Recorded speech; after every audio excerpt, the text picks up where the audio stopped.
Hello, hello, hello. Welcome one and all to yet another episode of WhickTV, a cross-ideological space where we come together to talk about issues both political and cultural, from the silly to the serious. And we have a banger of a show for you today, kings and queens and emperors.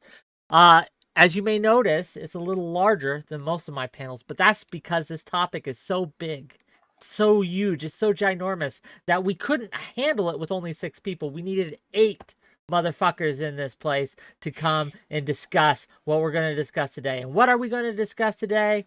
We're going to discuss American hegemony. Based cringe? Should we be expanding our cultural and military influence across the world? Has it been a good thing for the globe, or has it been something that has hurt the globe? Is it something that we should get away from? Should we tone it down?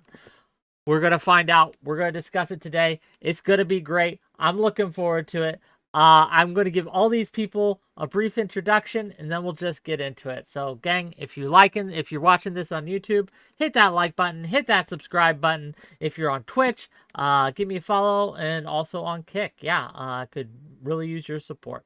And with that, 𝕵𝖎𝖎, please. What are your thoughts? Good afternoon, and thanks for inviting me, Wick. I'm 𝕵𝖎𝖎 Media from the YouTube channel Two Guys Talking History, and I'm here to argue for the affirmative. I think that America's continued position as a hegemon is, for the moment, to be desired. A decline in power of a regional hegemon has historically marked a period of intense conflict.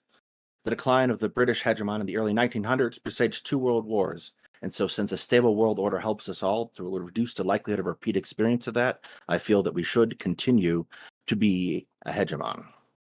Okay, thank you. Looking forward to see your thoughts today. Chris Speaks, the one who begged and pleaded on his virtual hands and knees to get on here. What are your thoughts here? Yeah, well, it's only fun that way. Thanks for having me on, Wick. Yeah, I think that the answer to this question is actually relatively simple, not because there aren't many things to consider, but because there are no feasible alternatives that will not amount to bullshit fucking pipe dream of economic illiteracy or some other attempts at what I hope is not going to be, but I fear will be, communist virtue signaling. Now, I want to say that you need to look no further than the current situation in Ukraine to finally figure out that repeating America bad doesn't make up a personality for you.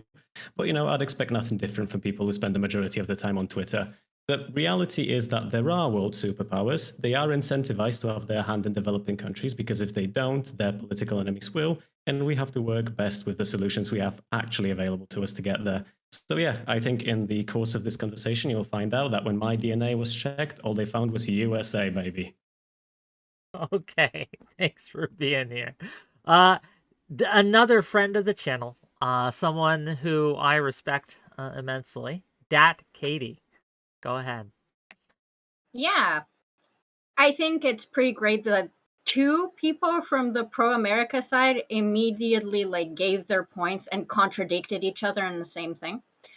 So I thought that was cute. So we're gonna see how that's gonna go.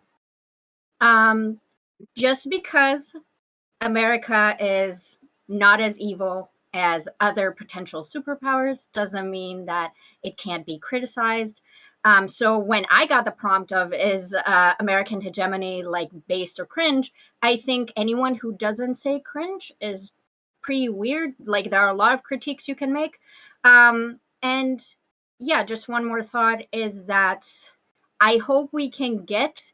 I'm against any world hegemony. So it's just convenient for me that I also don't like America. And I don't think it's just a pipe dream, but we can discuss that, Gears, if you want. Okay, well, thank you for being here. We're already getting super chats. $10 from 𝕾𝖍𝖎𝖙 to say the U.S. should not have global hegemony. It had wrecked Africa, Asia, and South America. Do you guys think that any other country has wrecked the world as much as America? I don't think it comes close. We'll get into it. I promise you. But thank you for the $10. Next up, that person's pretty cool. All that is true. Not Eli Monty. Go ahead. Oh, speak of the devil. Okay, so no, I do not think that American hegemony is a good thing, nor is it something that we should necessarily be pushing or be happy about. whenever our influence, for the most part, our influence across the world, we over here in America think that it is a good thing because we are propagandized to believe that it is a good thing, but across the world, it is not. We have inspired so many atrocities worldwide. Also, the whole foundation of American hegemony is largely based around whiteness and white being right, as well as capitalist superpower. And for those reasons, that is why and many others, those are reasons why I really hate the idea that any country should be a hegemony, especially America in this case. So yeah. Okay, we'll get into it as we go. We already got some strong opinions on both sides. First time guest on my channel, but someone that I'm very excited to have on. Omar, please, from Omar of the Third Rail. Oh, hello. How you doing? This is Omar from the Third Rail. I want to thank me. I am against America has been disastrous throughout the world, from the 1823 Monroe Doctrine, Iran, out in South America for banana. Your mic is cutting out, my friend. Like hello, how about now? How about now? Okay, better. Okay. Better. Go ahead. I don't know. It's cut. I am against American hegemony because I say it has been disastrous. It has led to unnecessary wars, the change of governments, further the interests of corporations, such as the banana wars, South America, and to the Vietnam War, to the Persian Gulf War, to the oil war. American hegemony is dangerous for the United States and dangerous for the world. Appreciate America as a nation of ideas and civil rights and things of that nature, but we are against it in its ways of. Yeah, you're gonna have to like eat your mic or turn down the noise gate. Leftist audio strikes again. Okay, we'll get it done. We'll get it done. Thank you. Thank you for the resub, Falsers. Really appreciate you. Next up, while he gets ready for that, we're going to go to Prussian. Hello. Hey, hiya. You guys may or may not know me from Tommy K. I'm one of his editors. If you play any Hearts of Iron, you may know me. I'm actually not from the U.S., so I'm here to defend a fellow democratic nation, I suppose. The U.S. hegemony has helped more countries and more continents than any other power ever in history. It has helped Asian, African, European nations to both develop and exist in the first place, and it has interconnected us to the point where the wealth we have now would be equivalent to emperors and kings in previous times. And without it, there is no peace, only chaos in the world. So America has been nothing but a boon to the world, except for the times where it tries to isolate itself, in which itself and others suffer. So, yeah. Okay, well, thank you for being here and look forward to the discussion. STV Philly, go ahead. Hey everybody, I'm STV Philly. So American hegemony, I've heard it pronounced both ways. In any sense, it makes me feel as though my place in this world is going to be better because of the American hegemony or hegemony. How do you guys pronounce it? I'm sorry. Whichever you go with, it'll be fine. Don't worry about it, bud. Go ahead. We'll understand.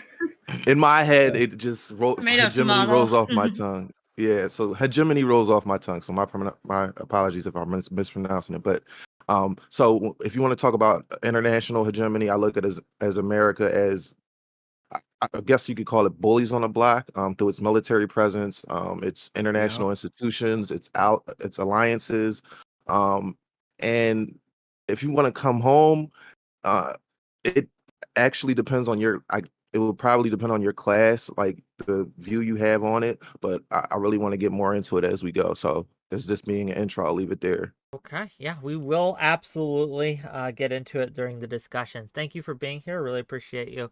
Next up, first time guest on my show, Spudgun. Go ahead. I say American hegemony is pretty based. Mistakes made in the process at times.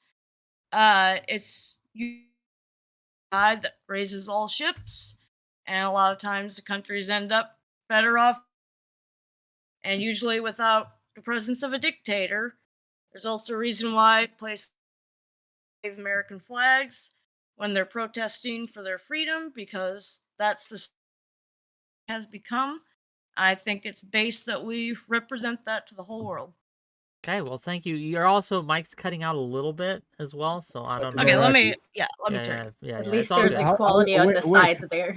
Yeah. How's my mic now? How's my mic now? Is it You know okay? you're playing dirty. Yeah, your mic's much better for now, Omar. So, okay, with that, we're going to open up the discussion, and floor is yours, gentlemen and ladies. Go ahead. Cool. I wanna jump straight into it. I wanna talk about what Katie mentioned. So I'll talk to you first, Katie, if you don't mind.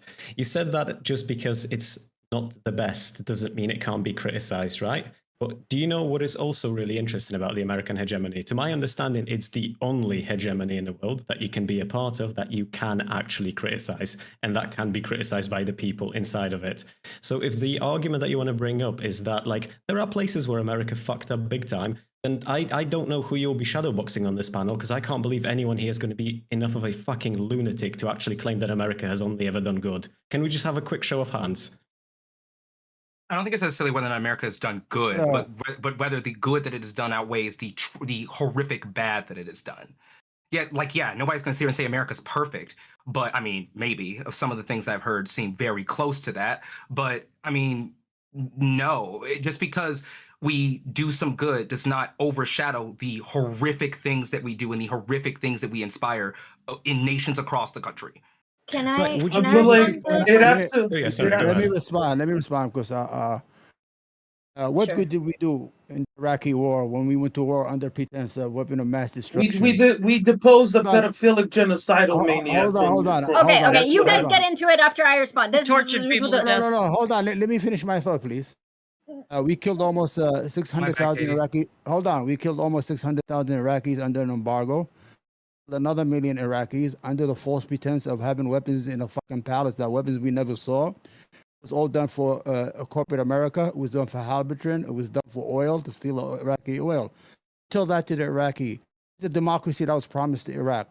It's a democracy. It exists right now. Like, for example, yesterday, Iraq thwarted a terrorist plot in the UK with the organization that plotted it, that thwarted it. It is a democracy. Real quick, just for 1 second. I'm gonna take us on a quick journey to 30 seconds ago when I was talking to Katie. If we could just bring it back to that moment, I would fucking love it. Go ahead. Yeah.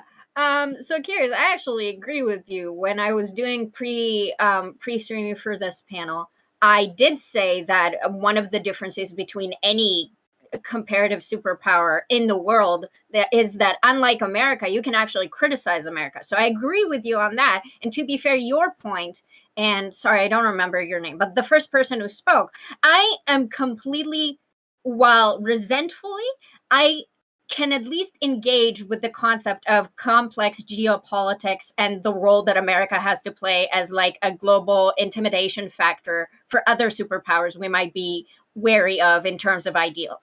However, there are two other people on your side, which I'm not saying that you're going to have to defend, but I need to shadowbox them, okay? They might not say that America is all good, but they definitely don't think it's as cringe as you do. So we'll see how much shadowboxing I'll actually be doing. Well, hegemony is a system. Hegemonies have existed since Sumer. In one form or another, they are one of the oldest systems for international relations that has ever existed. There has almost always been a regional hegemony. I think we have to acknowledge that the uniqueness of America is that America's hegemony extends around much of the world.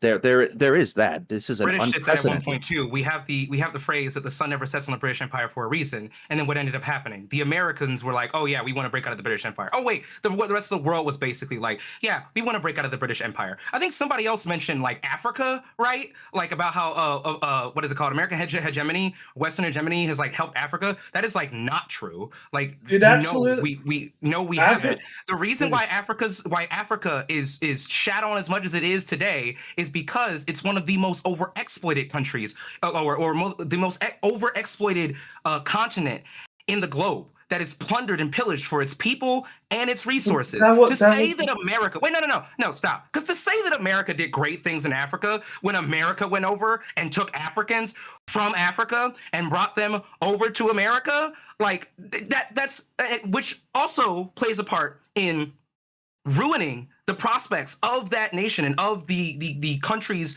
on that continent for generations to come, because you literally robbed them of their people, their labor force, their citizens, all that shit, right? Nobody ever really build up the country again. So You can't first say, of all, oh, we did so much great things when we took the fucking people.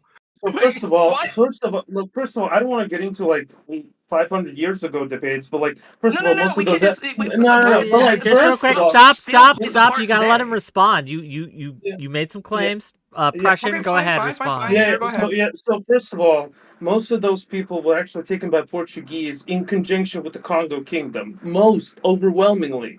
So it wasn't even the United States. And then That's how slave trade worked. It was. We went over there.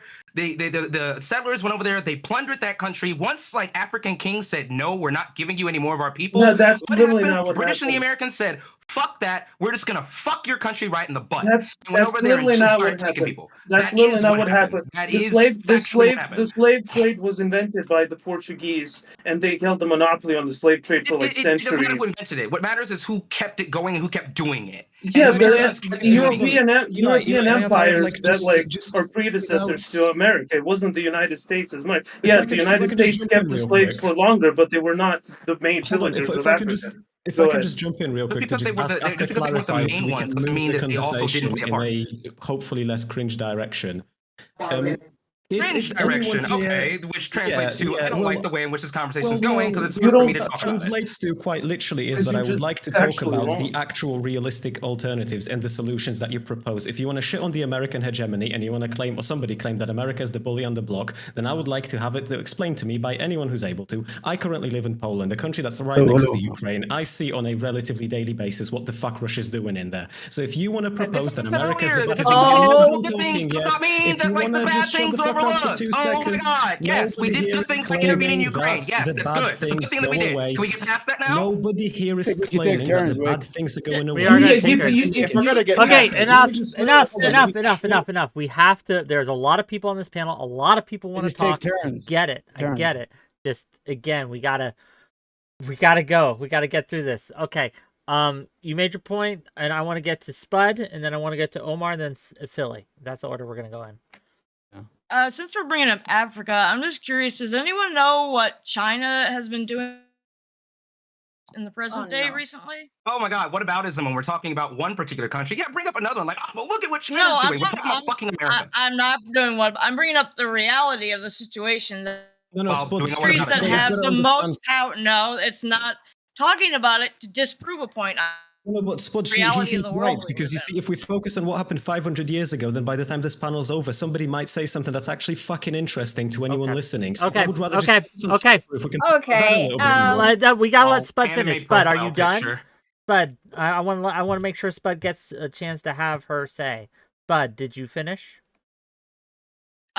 Pretty much my point is simply that you can't critique one because it exists in other countries, but that the reality of the fact that if the U.S. does not intervene in countries, other countries, and a lot of them are going to be a lot more malevolent, a lot less are going to either do the same things or worse. Is it cutting out? Yeah, you're cutting out a little bit. Okay, we're gonna move to Omar. I don't know what's going on. Yeah, I don't know. I don't know why it's doing that. Go ahead, Omar. Right, how is the mic? Is it good? You're fine. You're good. I'll tell you if it All right, changes. thank you. Okay, we have to understand the history of the United States military expedition. Go to the 1898 to the Banana War, where we actually went to South America and took over countries for a banana company called Shakira. We overturned governments, and the governments to a banana company. Actually, went for Citibank, New York City Bank, then it's not called. Went into Haiti, took their gold from their central bank and brought it to New York. We were thieves. Overthrew countries. We destroyed countries all over the world. Overthrew the government, elected government in Iran. That led to the Shah, and the Shah led to the mullahs. Son, I mean, I can just make hold on. We went to Vietnam and destroyed and killed and destructed this country and came out and killed a lot of Americans for no reason. Yes. The problem is you have to understand, we're not attacking America as America. We love the United States. Its side has a lot of faults. We are against the military expedition with America that brings us to war, military industrial complex to sell weapons, necessary wars. We went to war in Afghanistan for 20 years to hand it over to the Taliban, give them the weapons, and ran like fucking thieves in the night with planes. Went to Iraq, the most secular country in the Middle East. A pedophile Saddam Hussein. It is the most secular country in the Middle East was. Women could go to college. They had bars. They had clubs.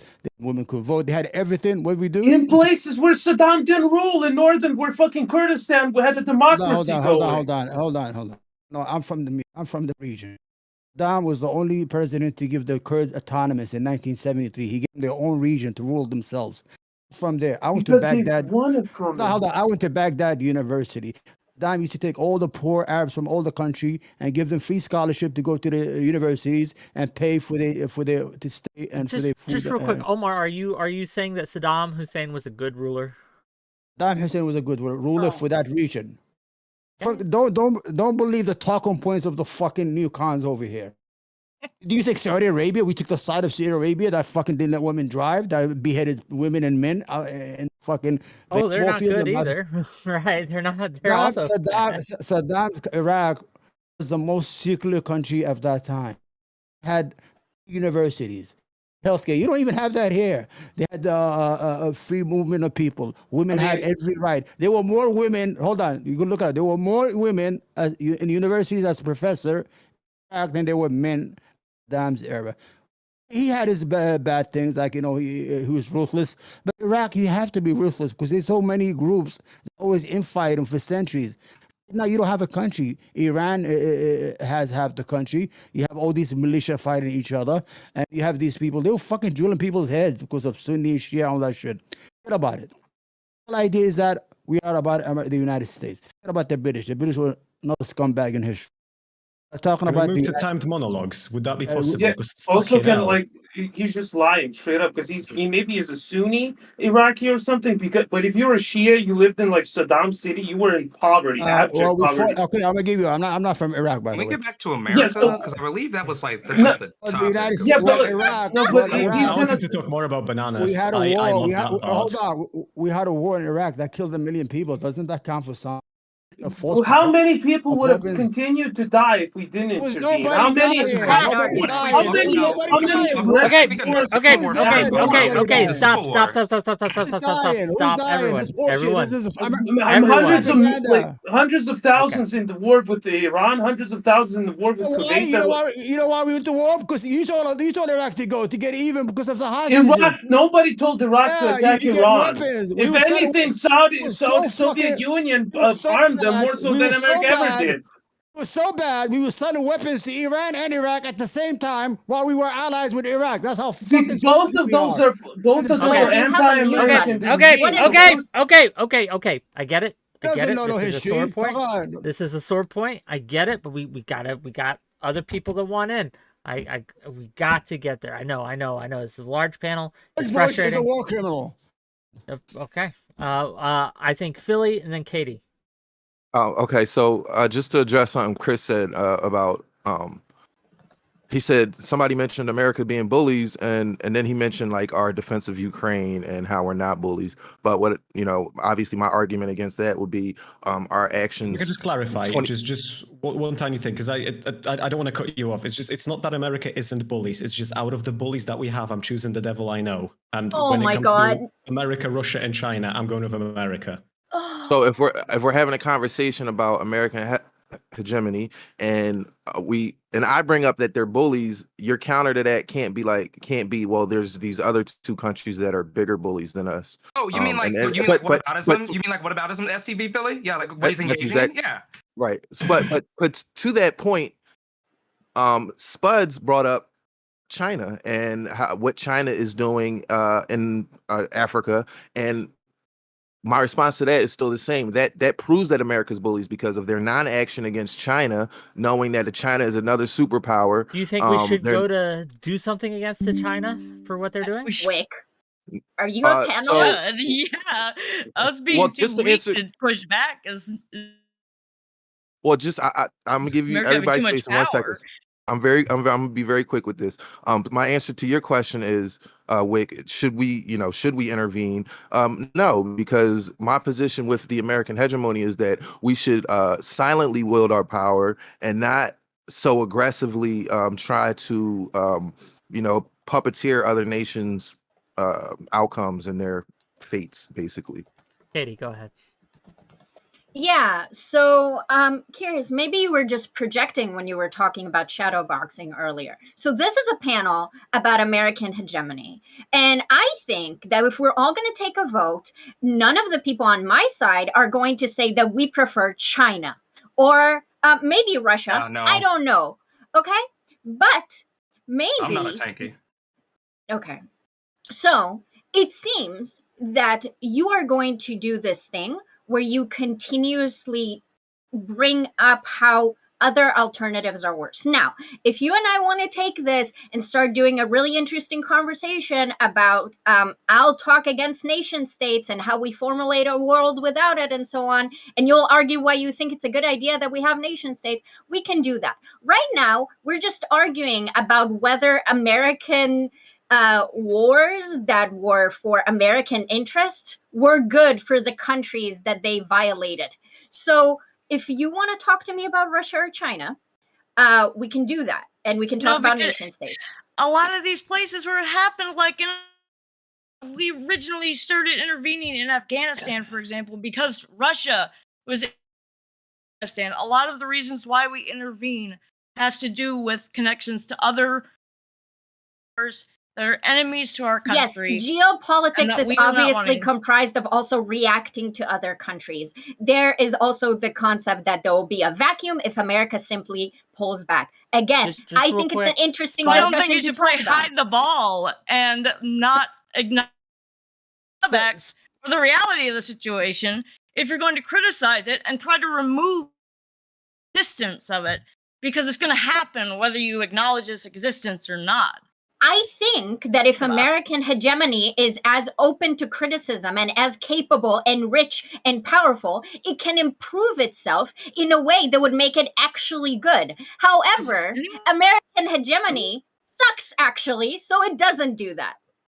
Just real quick. Yeah, So Spud, just real quick, Spud. And his job in doing. Okay, you're cutting out. You keep cutting out. I think it's a lag issue. It's not a microphone issue. It's a lag issue.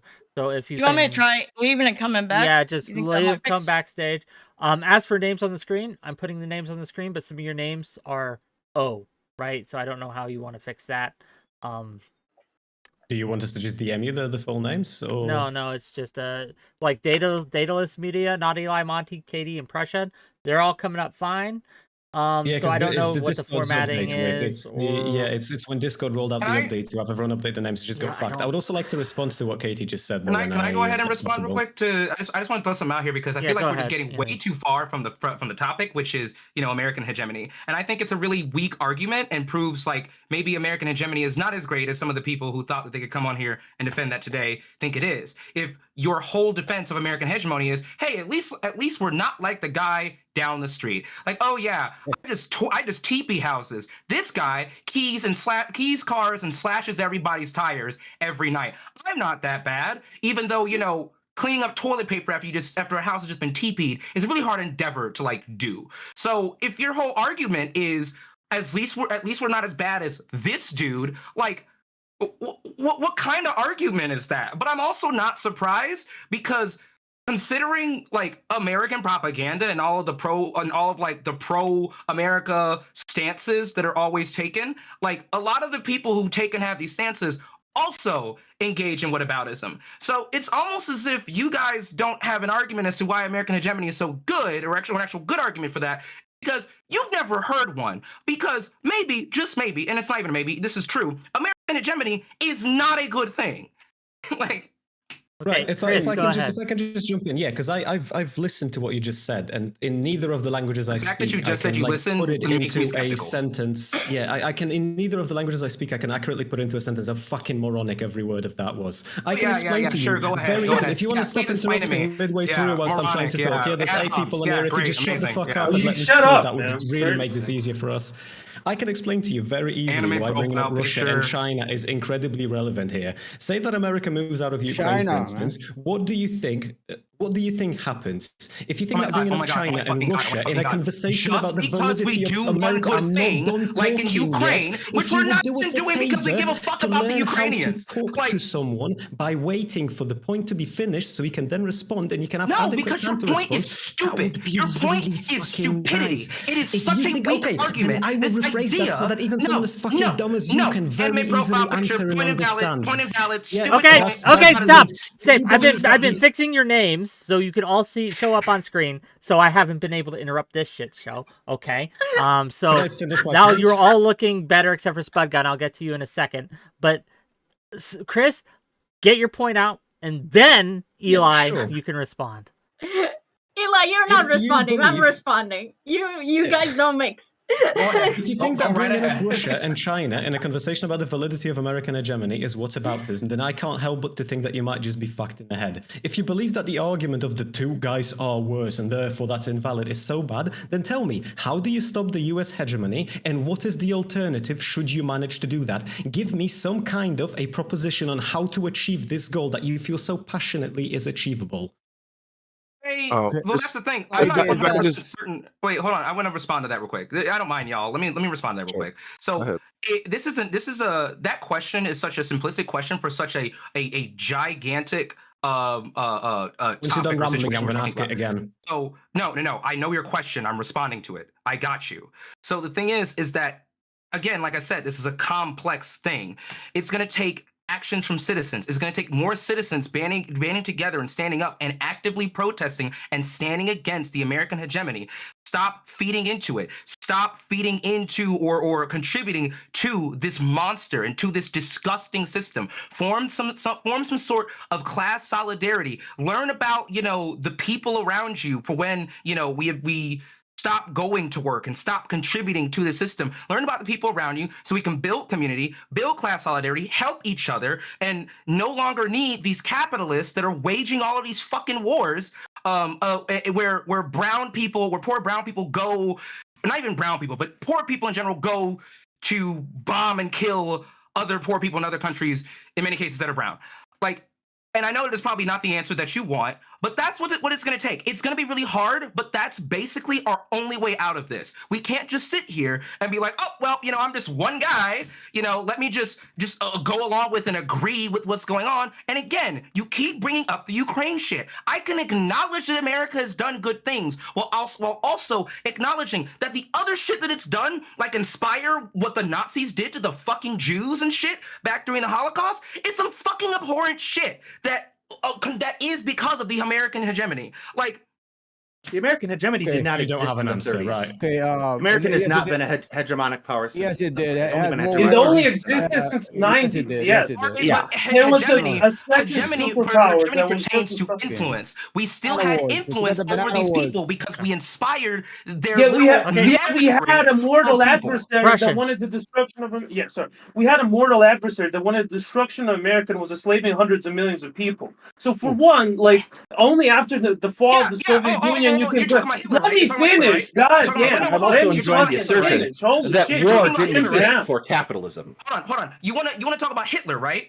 I don't want to talk about Hitler. I want to talk about America. I want to talk about American You know what they were hegemony. doing? You know what happened I over know here in America? exactly what they were doing. supporting the Nazis up until fucking Pearl Harbor. The Nazis were pretty They fucking were not popular in the American. supporting the Nazis. FDR Yes, was we one were. of the We had big- whole ass FDR Nazi was parties in this bitch, dog. FDR was actively working against Hitler Yeah, since and you know he what was happened? elected. You know what happened? A lot of Holy Americans were shit. anti-FDR.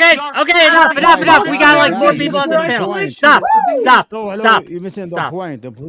Can I finish my point? Can I make an actual point that Is it so gonna be these- good or is it gonna be? it debunkable is in, like, gonna 2 be seconds? fucking- You gotta. Okay, it is- stop. Hold on. Everyone, stop for a minute, gang. We have to let people finish what they are saying before we interject. We just have to, okay? Sorry. Otherwise, we'll never get anything anywhere with this. We'll never get any kind of through line on this conversation. Prussian. Finish Sorry, your there's point. no weed in my And I'll then we will system. go to finish. Omar, I and then wanna we'll go to make- Katie. I want to make a very simple point. You heard a lot of people shitting on America in stages where it was not the hegemony. It was a regional power, sure, in North America, and it was clinging to the regional power against other powers like European powers, imperialist powers that were gobbling all of the globe. And secondly, everyone's shitting on these wars in the Middle East. But in reality, what other choice did we have except to fight an Islamist Wahhabist movement that was aiming to destroy Western way of life and killing our citizens on the daily? All of these dictators that we toppled funded terrorism, like admittedly so. Saddam Hussein, for example, Katie, I think you're Israeli, if I understand. Saddam Hussein had $25,000 for every Palestinian suicide bomber right. for They gotta fight for their decades, freedom. That's and he right. was proud about that. Libyan Gaddafi was that we toppled again. Another how bad that was killing UK citizens and proud about it. The Lockby affair when they blew up the plane over Scotland. These are terrorist regimes that were actively allowing Islamist elements to rise in their nations. And what are we supposed to do? Sit there, respond to that. tolerate No, I it gotta for respond to that. decades?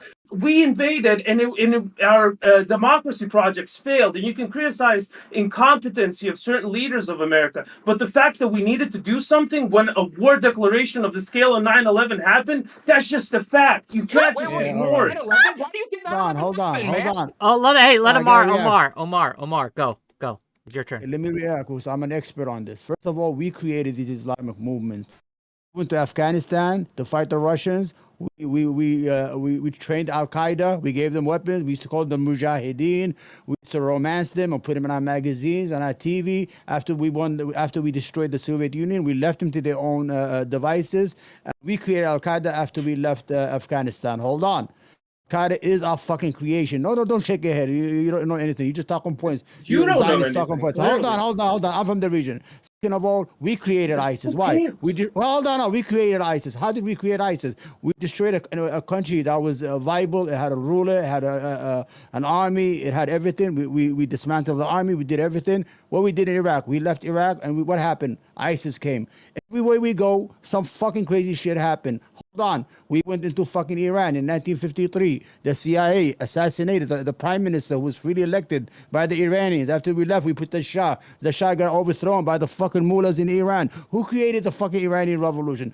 We did, because we fuck around with other people's country and their way of going and their stability. There's a problem. This guy, whoever it is in the red hat, I don't know his name. He just repeated some Zionist bullshit. 25,000. Palestinians have the fucking right to defend themselves, okay? And if you don't like that, go drink from the fucking Atlantic Ocean if you don't like that. You understand? You don't know anything about the Middle East. You don't know nothing. So pro-terrorism argument. Hold on. Great, pro-terrorism. Hold on. 9/11, we created all these. America deserved 9/11, guys. Hell yeah.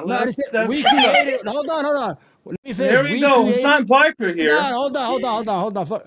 Okay, Hassan Piper. We created the fucking Al Qaeda. We trained Osama bin Laden. We gave them weapons. We gave them stingers. We gave them everything. After that, we left. They came and they attacked us. It is of our own making. The Mujahideen and Taliban are two different organizations. You know that. Mujahideen fought with us in the form of Northern Alliance against the Taliban. Listen. The Taliban, Wahhabi Taliban took over Afghanistan from the Mujahideen. You know that, right? You're from the region, but you don't know the region. So you clearly you're regurgitating talking points that are just wrong. It didn't exist. Taliban did not exist. The Mujahideen were there first when they fought the Russian. The Mujahideen were there first, and then the Taliban took over Afghanistan. We the trained Mujahideen. Most of hold on. We trained. Let me talk, man. Okay. We trained the Mujahideen. Go look it up. Just Google, man. You don't have to be a fucking idiot. Stop.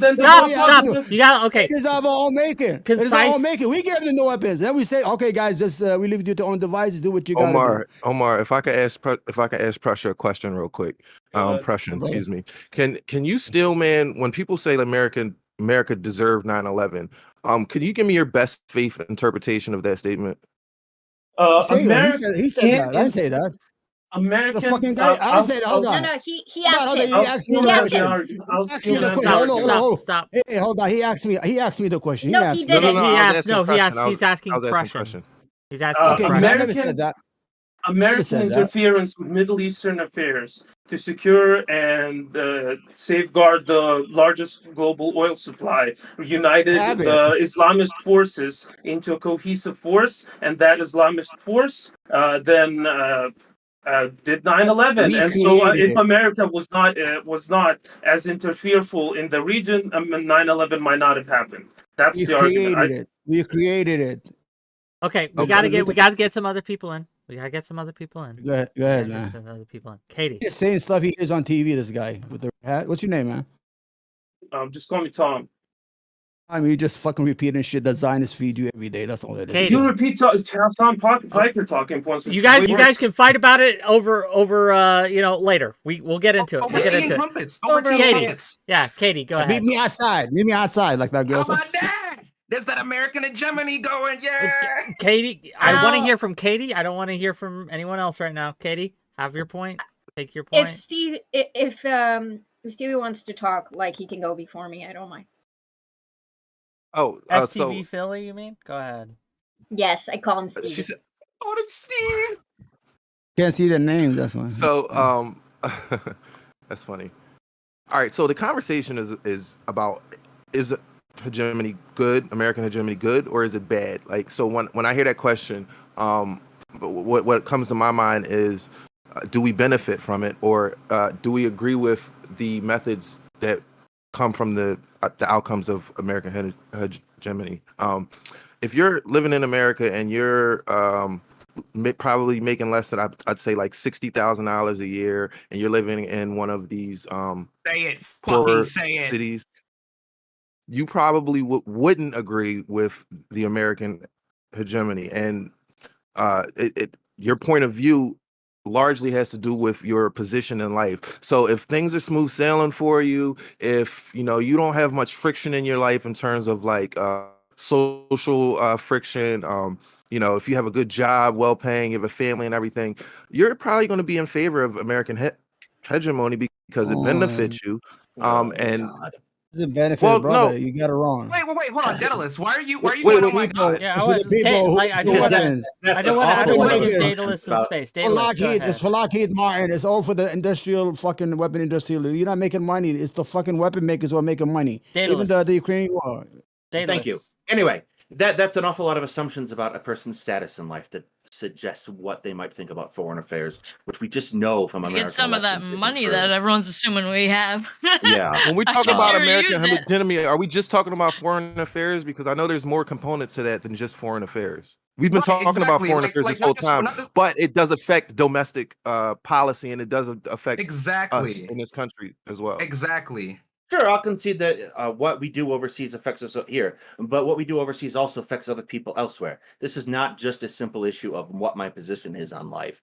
If I'm going to be looking at a situation overseas, I have to take into account what they have going on there too. It's not just about me.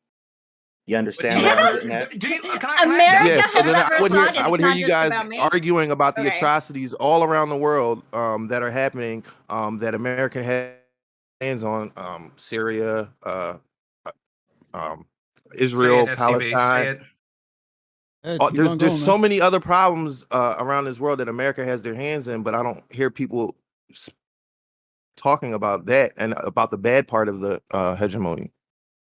I mean, we can sit here and say that I've heard we're plenty of promoting people talk democratic about values. what they point think the out- bad parts of the hegemony are. I That's just- basically. Like, I there's just want to We're point out talking that what about STV Philly is. Sorry. Well, I just wanted to- I just wanna Daedalus point out hasn't that gotten a lot of STV speaking time. I want to make sure he gets some speaking time. So I just want to say Daedalus. this one part. I just want to say this one part because it's probably Can going you to be drive this in quick? a different direction. Yeah, it'll be quick. I just want to point out that what STV Philly is talking about right now is privilege. Go ahead. Daedalus. So we also got to look at what we are looking at as part of how hegemony provides. It provides a global order. It provides an international business language. It provides international trade. Our Navy ensures freedom of the trade for any neutral shipping anywhere in the world. You would not see that with the Chinese Navy Okay, or the Indian with Navy. that. Yeah, we agree with that. We have no problem with Katie. that. We have problem with the bad policies. That's These, the problem. yes, but these are also the parts of hegemony. You can't just say, well, all of this bad stuff yeah, outweighs this that's good okay. stuff. Okay, so Ergo- here's my counterpoint, and it How many also times do I have to counters. repeat myself? Yeah, Okay, we agree the with other that. side There's is nothing wrong with that. confused. the other side is confused. We want them to say that American hegemony is cringe, and then say, but America does some good stuff, and also there are badder, bigger wolves out there. And then they think we're saying, oh, we want to take it all away. Don't do any of the good stuff. Don't intervene in Ukraine. Don't allow for trade. Don't provide humanitarian support. So again, it's really weird, this kind of straw manning that is happening. So that's the first point that I want to make. Like, this panel is about the American hegemony, and you guys can continue crying about how it's the best we have, but the panel is, you could have said it's cringe, but it's the best we have. And instead, speaking of American hegemony, your choice was to go, it's based actually, which is American brainwashing, by the way. It's the response to criticism. Here's an interesting, so we seem to all be in kind of a disagreement around like when America became a hegemony. I just don't know. What? I got next after Katie. 1823. 18 or 19? 1823, when we declared the Monroe Shortly after Doctrine. World War One. Yeah. 1823, After when we World No, declared- no. They're saying, No. so Omar is saying 1823 after the Monroe 1923 Doctrine. is, I think, what he's saying. Yeah. Oh, he's saying No, 19. he's saying 1823 as in the Monroe. Yeah. the What did he say? Implementation of the Monroe Doctrine. Yeah, that's what he's saying, right? Oh, Is that- okay. America's Okay, got ours. it. Yeah. Okay, so there's some disagreement. Can we all disagree? Can we all agree that there's some disagreement about when America became the world hegemony? My Sure. point is just that whether we completely agree on the date or not, we cannot completely overlook the history of America and what brought America from a regional hegemony to a world hegemony. Because when we test whether a hegemony is good for the rest of the world or not, whether it's good for generalities or not, like 𝕵𝖔𝖎 is saying, like how America is defending other countries and helping them and liberating them and all that crap. Yeah, the intentions of the countries matter. And except for Ukraine, America hasn't had a good intervention in a war since World War II. Careful, Do Katie. you not think the Korean War was a good intervention? There we go. One more thing that I did wanted to say Didn't we lose regarding that you. war? Anything good? Draw. Only thing good about, I'm going to tell you the good thing that we did. We brought democracy to Japan. That's good. We brought democracy to Korea. That's good. We brought democracy to Taiwan. That's good. Sometimes we do good. I mean, the Marshall Plan was good in Europe to rebuild Europe. The whole idea is we have problem is when the weapon industrial makers. Wait. I'm not done talking. Sorry. Good. Katie. I get the whole like bringing democracy shit. I don't know who. Again, I guess it's the entitlement of world hegemony to think it's their job to bring things to other countries and make them better and save them or whatever. That's fine. The problem is, 𝕵𝖔𝖎, is when you're talking about, when you were arguing about the Iraq War earlier, and Omar was talking about how 1 million people died, and you said, well, many people more have died. America chooses who it benevolently helps. America isn't fighting North Korea. America isn't fighting China. There are many countries in the world right now who need intervention, but America cannot extract resources from there. So America is out of that. Syria is a great example, by the way. So yeah, when you're talking about America doing great things for countries, you need to also keep in mind that America is doing that because they have enough excuses to get something out of those countries. They're not going around helping. I'm sorry. I You're wanna- saying I that wanna point America out- was not involved in Syria? What? Still You're involved. saying that America was not involved in Syria? No, Because they very much were up till what, 2019 or 2018? I Great. can tell I you. forget when Still Trump did there. that. We're still there. We're still there. They're No, stealing the she oil. knows. She knows All the that. oil Yeah. on that. America's too Yeah. involved in Syria. She's saying. So I just want to say, like, again, because people still keep bringing up, like, oh, look at all the good we've done.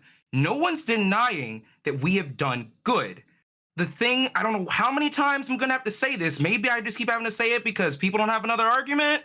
But just because we've done good does not mean that A, we are good, or B, that I want to jump in, Rick. that it overshadows the bad and horrible things that we have done. And to piggyback off of Katie's point about what year we became a hegemony, and people were saying, like when I brought up World War II, we weren't a hegemony back then. I think that really matters, considering the fact that hegemony is about influence and the role that a country or nation ever plays in influencing other countries and other nations. And the fact of the matter is, and if you guys, if I need to go, you know what, just go do it yourself after the panel. If you need to go look this shit up, go after the panel, go fucking do that. But your opinions do not change the fact that we inspired a lot of the mistreatment that the Nazis did to the people over there in Germany and in other countries that was largely inspired by us. Fuck, Hitler loved Henry Ford to death. He thought Henry Ford was a fucking icon, okay? Because of how methodical he was and shit and how efficient he was. And of course, he implemented a lot of that shit into his regime and into his concentration camps and shit. Okay, but, okay, you know, okay. We do have a lot of people who want in, and we can't. Yeah, my bad. You know, we gotta go. Spud. The girl in the middle there. There I go. Spud, God, go ahead. You're up. Spud, go. Okay. Hopefully your internet works. Mic work now. So, do you all realize that at least making the opposite of our argument, you're essentially saying, well, we acknowledge has done some good things like with Ukraine, but that doesn't take away from the fact that they've done all. If you're saying that what we're arguing is whataboutism, then you're just doing whataboutism too. Sorry, I didn't hear your full argument. Can you repeat that? Yeah, you're cutting out again. Yeah, it's lag. He's saying that we're doing whataboutism because we're dismissing the good stuff, just like they're dismissing the bad stuff. Making the same argument we are, but no, you're not. No, I'm not. Because I'm talking about within the confines of America. Within the confines of America, because what we're talking about is fucking America. Okay. The topic is America. Okay. Oh my God! I don't want to mute people, but I will. Spudgun. I don't know what it is with your connection, but it's fucking up. I'm not sure. Yeah, I even yesterday and it was working. It must be my internet or something like that. Internet, something's wrong with your internet right now. I don't know if you need to reset your router or what, but it's just not working. I'm sorry. I still want to jump in. That's okay. Well, try resetting Discord. Try Discord. I'll try like closing everything out. And yeah, that's fine. That's fine. I want to go to Chris. And I want to go to Prussia.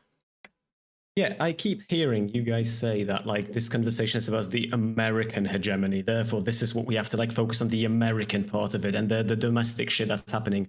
Hegemony, as per the definition on fucking Google, refers to the leadership or dominance, especially by one state or social group, over others, right?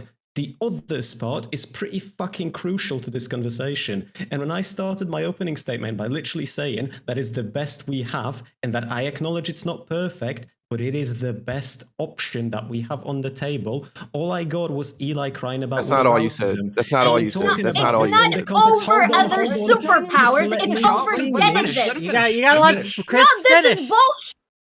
Let him finish, then you can tell him. After he finishes, you can tell him it's bullshit. Okay. Thank you. When talking about this, in the context of the three big dogs, is literally the only way to have this conversation. And I haven't been given a single fucking prescription as of yet from the folks against hegemony, other than Eli saying that we need to gather around the campfire and sing fucking Kumbaya. And if that is his actual prescription, just let me know so I can Roblox myself before the Russians get here, because you're a fucking imbecile. All you have, I just want to point out, Chris, hold on. I just want to point out, Chris, that all you have, are not even arguments. All you have is just calling me an idiot and saying, oh, you don't actually have a prescription. Give me a prescription. Give me an alternative. You have What's better none to of you people on this panel. And let me ask Katie, and I'm gonna ask STV Philly, right? Have these people brought up any sort of argument to actually defend American hegemony and prove or bring up why it's actually good without bringing up another country and saying, at least we're not this guy? Without bringing up another country, hegemony has other countries in the definition. How can you be angry at me for insulting you when you're ignoring part of the definition of the topic? I'm not ignoring part of the definition. I'm just demanding better.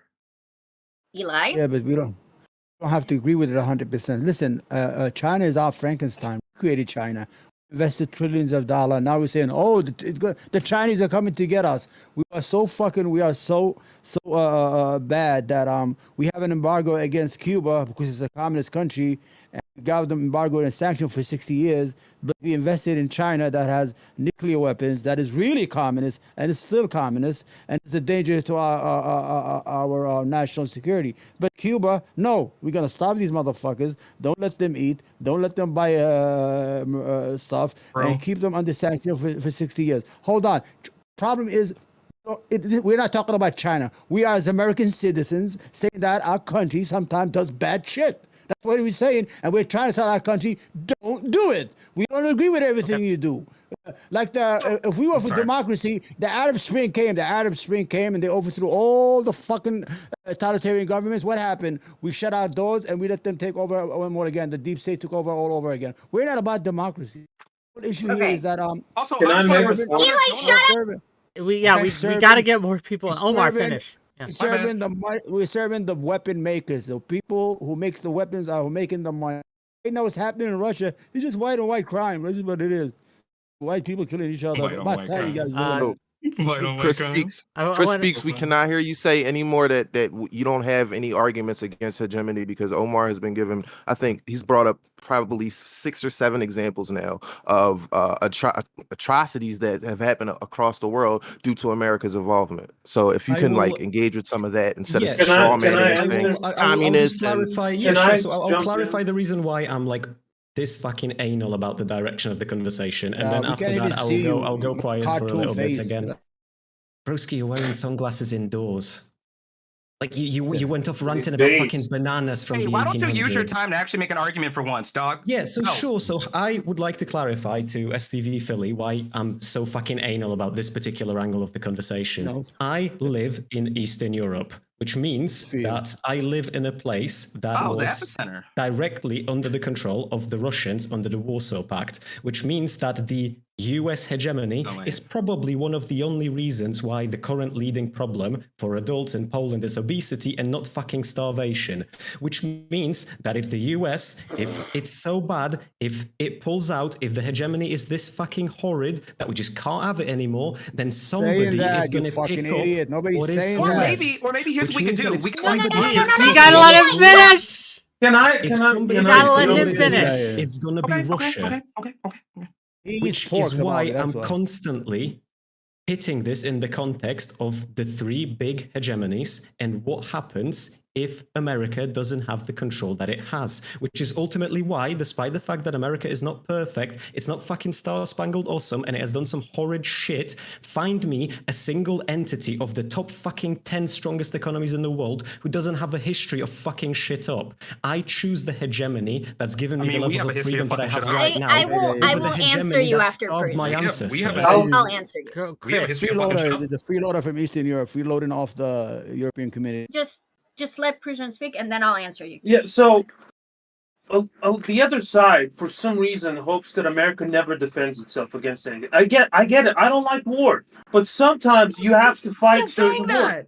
No, let me finish my point. But the reality of the situation, all the examples you brought up of America bad, is either one, like certain examples, if you brought up, I would have nothing to say. The drug war, the lack of investment in their region of the world, in South America. Like, if you brought those examples, I would agree. Yeah, like in South America, the U.S. should have been... Drug war. We just crack to the black neighborhoods. What drug war? No, I'm talking about what the drug war does in the hegemonical sense to Southern and Central America, not just like as an internal policy, which is not the point of this discussion. I don't think. To black neighborhoods and destroy black neighborhoods. That was our fucking. Prussia, finish your point. Yeah, but the point I'm trying to make is that a lot of the things we enjoy, like cheap gas, cheap products, and overall prosperity across the world. You okay? Hell yeah, drive, and it's a lot cheaper. I'm gonna mute you. I'm gonna mute you. I'm gonna mute you. Okay, Prussia, finish. Yeah.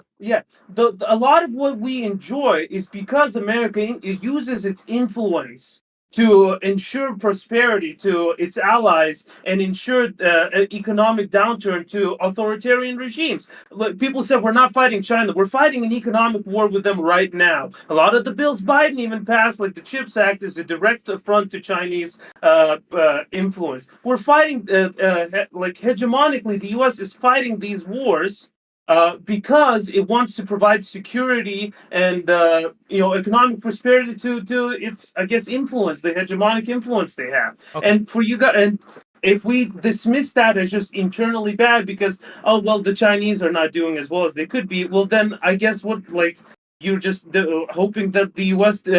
Capitulates its power completely and lets everyone else prosper at its expense. So no one literally said that ever. I will explain Omar to you just the said same. that.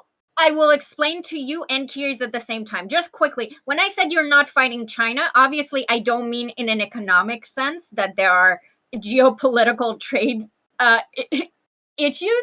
I meant that since a direct comparison was made about lives being saved, there are obviously countries that are murdering a lot of people right now that America is not intervening because they cannot exploit those countries in beneficial ways. Just to very quickly, Curious. So I understand you live in Poland and you're worried about the Russians marching on you. However, you'd be surprised that no one on this panel says that America should let Russia march on you. That's the thing.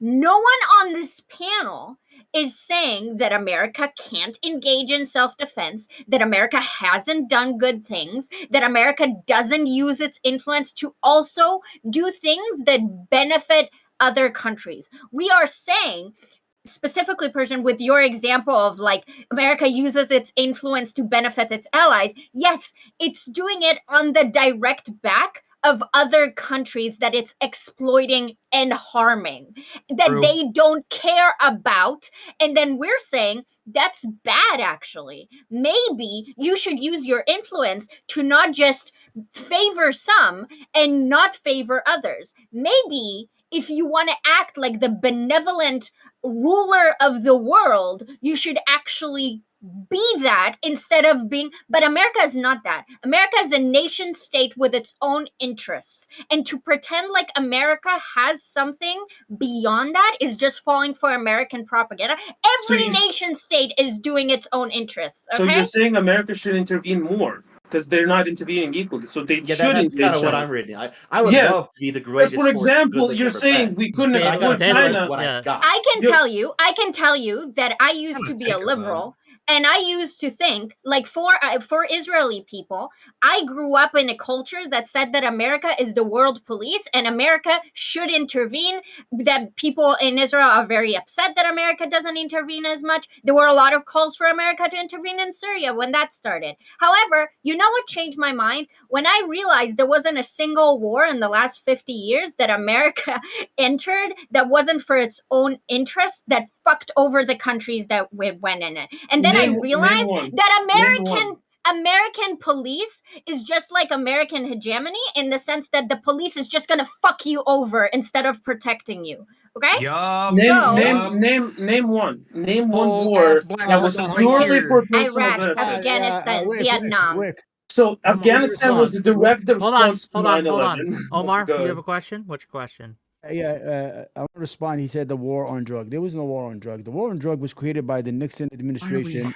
Hold on, to fight the leftist movement, the black movement, like the Black Panthers, used it as a vehicle to get into these areas and destroy these neighborhoods. Yeah, I can see that internal policy was. Hold on. It's a no fact. Hold on. It got so bad in the 80s. They introduced crack, black neighborhoods, $5, and the whole black neighborhood decimated it. Old, young, and everything. There was no war on drugs. Hold on. The United States is not fighting with China. I do the stock market all day. There's 100 fucking Chinese companies listed in the stock market in New York. We created China. 30 years ago, China was just nothing but fucking cartoons of fucking farmers. They were poverty. They had nothing. But we infused billions and trillions of dollars in there to get the $1 an hour or 50 cents for workers. We created China. Not in war with China. The only it is that China. Didn't China actively open? Wasn't that us trying to cooperate with China? Like literally, China opened its doors. Welcome in. No. It opened. We did it in 1972 in order to take. Yeah, it away from China the- was very Hold on. receptive to that. Sorry, Yeah, your that's- assertion is that we made China in 1972. We opened it. Nixon opened China as a way to get it out of the Russian communist orbit. But we invested in the 1990s. In the 1990s, we threw hundreds of trillions of dollars. Apple, all these big companies. We made this Frankenstein. And all of a sudden, we made all that money. Oh, the monster is coming. We need strong country. I need a strong China. I want a strong Russia because it's going to keep us honest. Once you have an honest enemy, you have a big enemy, it keeps you honest. Remember what happened when the Russian fell? We went to war in Iraq. We went to war in Afghanistan. There was nobody there in the Security Council to say no or to stand up against us. We were going to destroy ourselves because you need an enemy to keep you honest and to Okay. keep you up on your feet. We need You to, understand? yeah, People we were need to, so we need to, great. we need to get some other people in here. I want to give space To the people. Yeah, I want to give space to Daedalus, who had some thoughts. Go ahead. Yeah. Again, American has not been a hegemonic power for 70, 80, 90 years.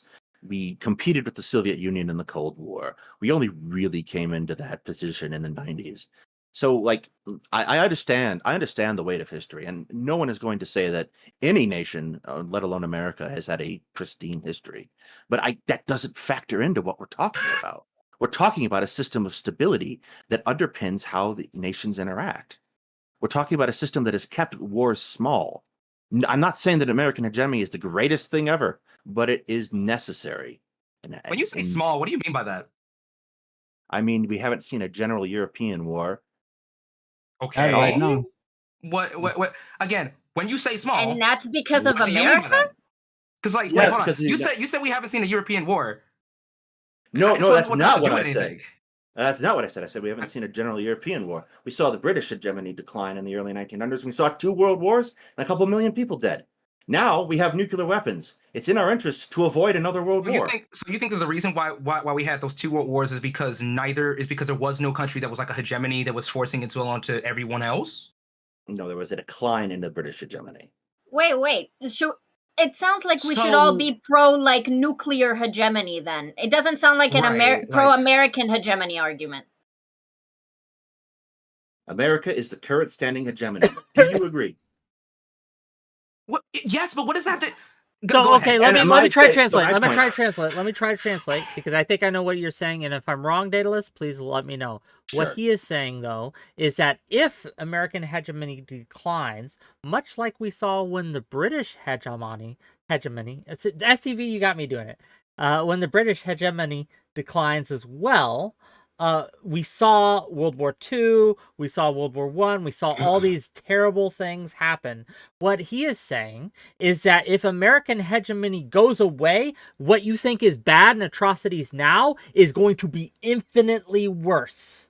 Yes, but he Increases also thinks instability. that the stability that we're Partly, experiencing yes. right now is because of Partly American because of hegemony. American So hegemony. yeah, I Yeah. disagree. Here's an idea. Here's an idea. I have a general a thought, right? So what if, to prevent this from happening, we just instead bolstered other nations, like not just with weapons, but also, economically, gave them a little bit more economic independence, all that type of stuff, and then dissolved the hegemony and stopped, what if instead we just help people just to help them and help them get, better rather than, That least- would be rather than what outside Katie said. hegemonic we thinking. spent You we can't do spent- that. Rather we than what Katie spent- said, Europe which spent- is that Europe we spent- only do it uh, to Seriously, benefit did you look ourselves. at a list of countries Europe- to which the United States provides the Let me most give foreign you aid a- to? Europe spent 8 years supporting Russia, investing billions into Russia, and Russia turned around and invaded Ukraine anyway. Okay, hold on. Russia and Give you, Europe were buddies like that for years Do you and think years. when he says support countries, he means support countries like Russia? What Yeah. else Is that do the we countries invent? you think we're Do we talking Hold about? on. I just want to point out. Do I just we want to point out. invent fantastic I said countries to guys. support? I said non-militarily. Is Like, one without- example.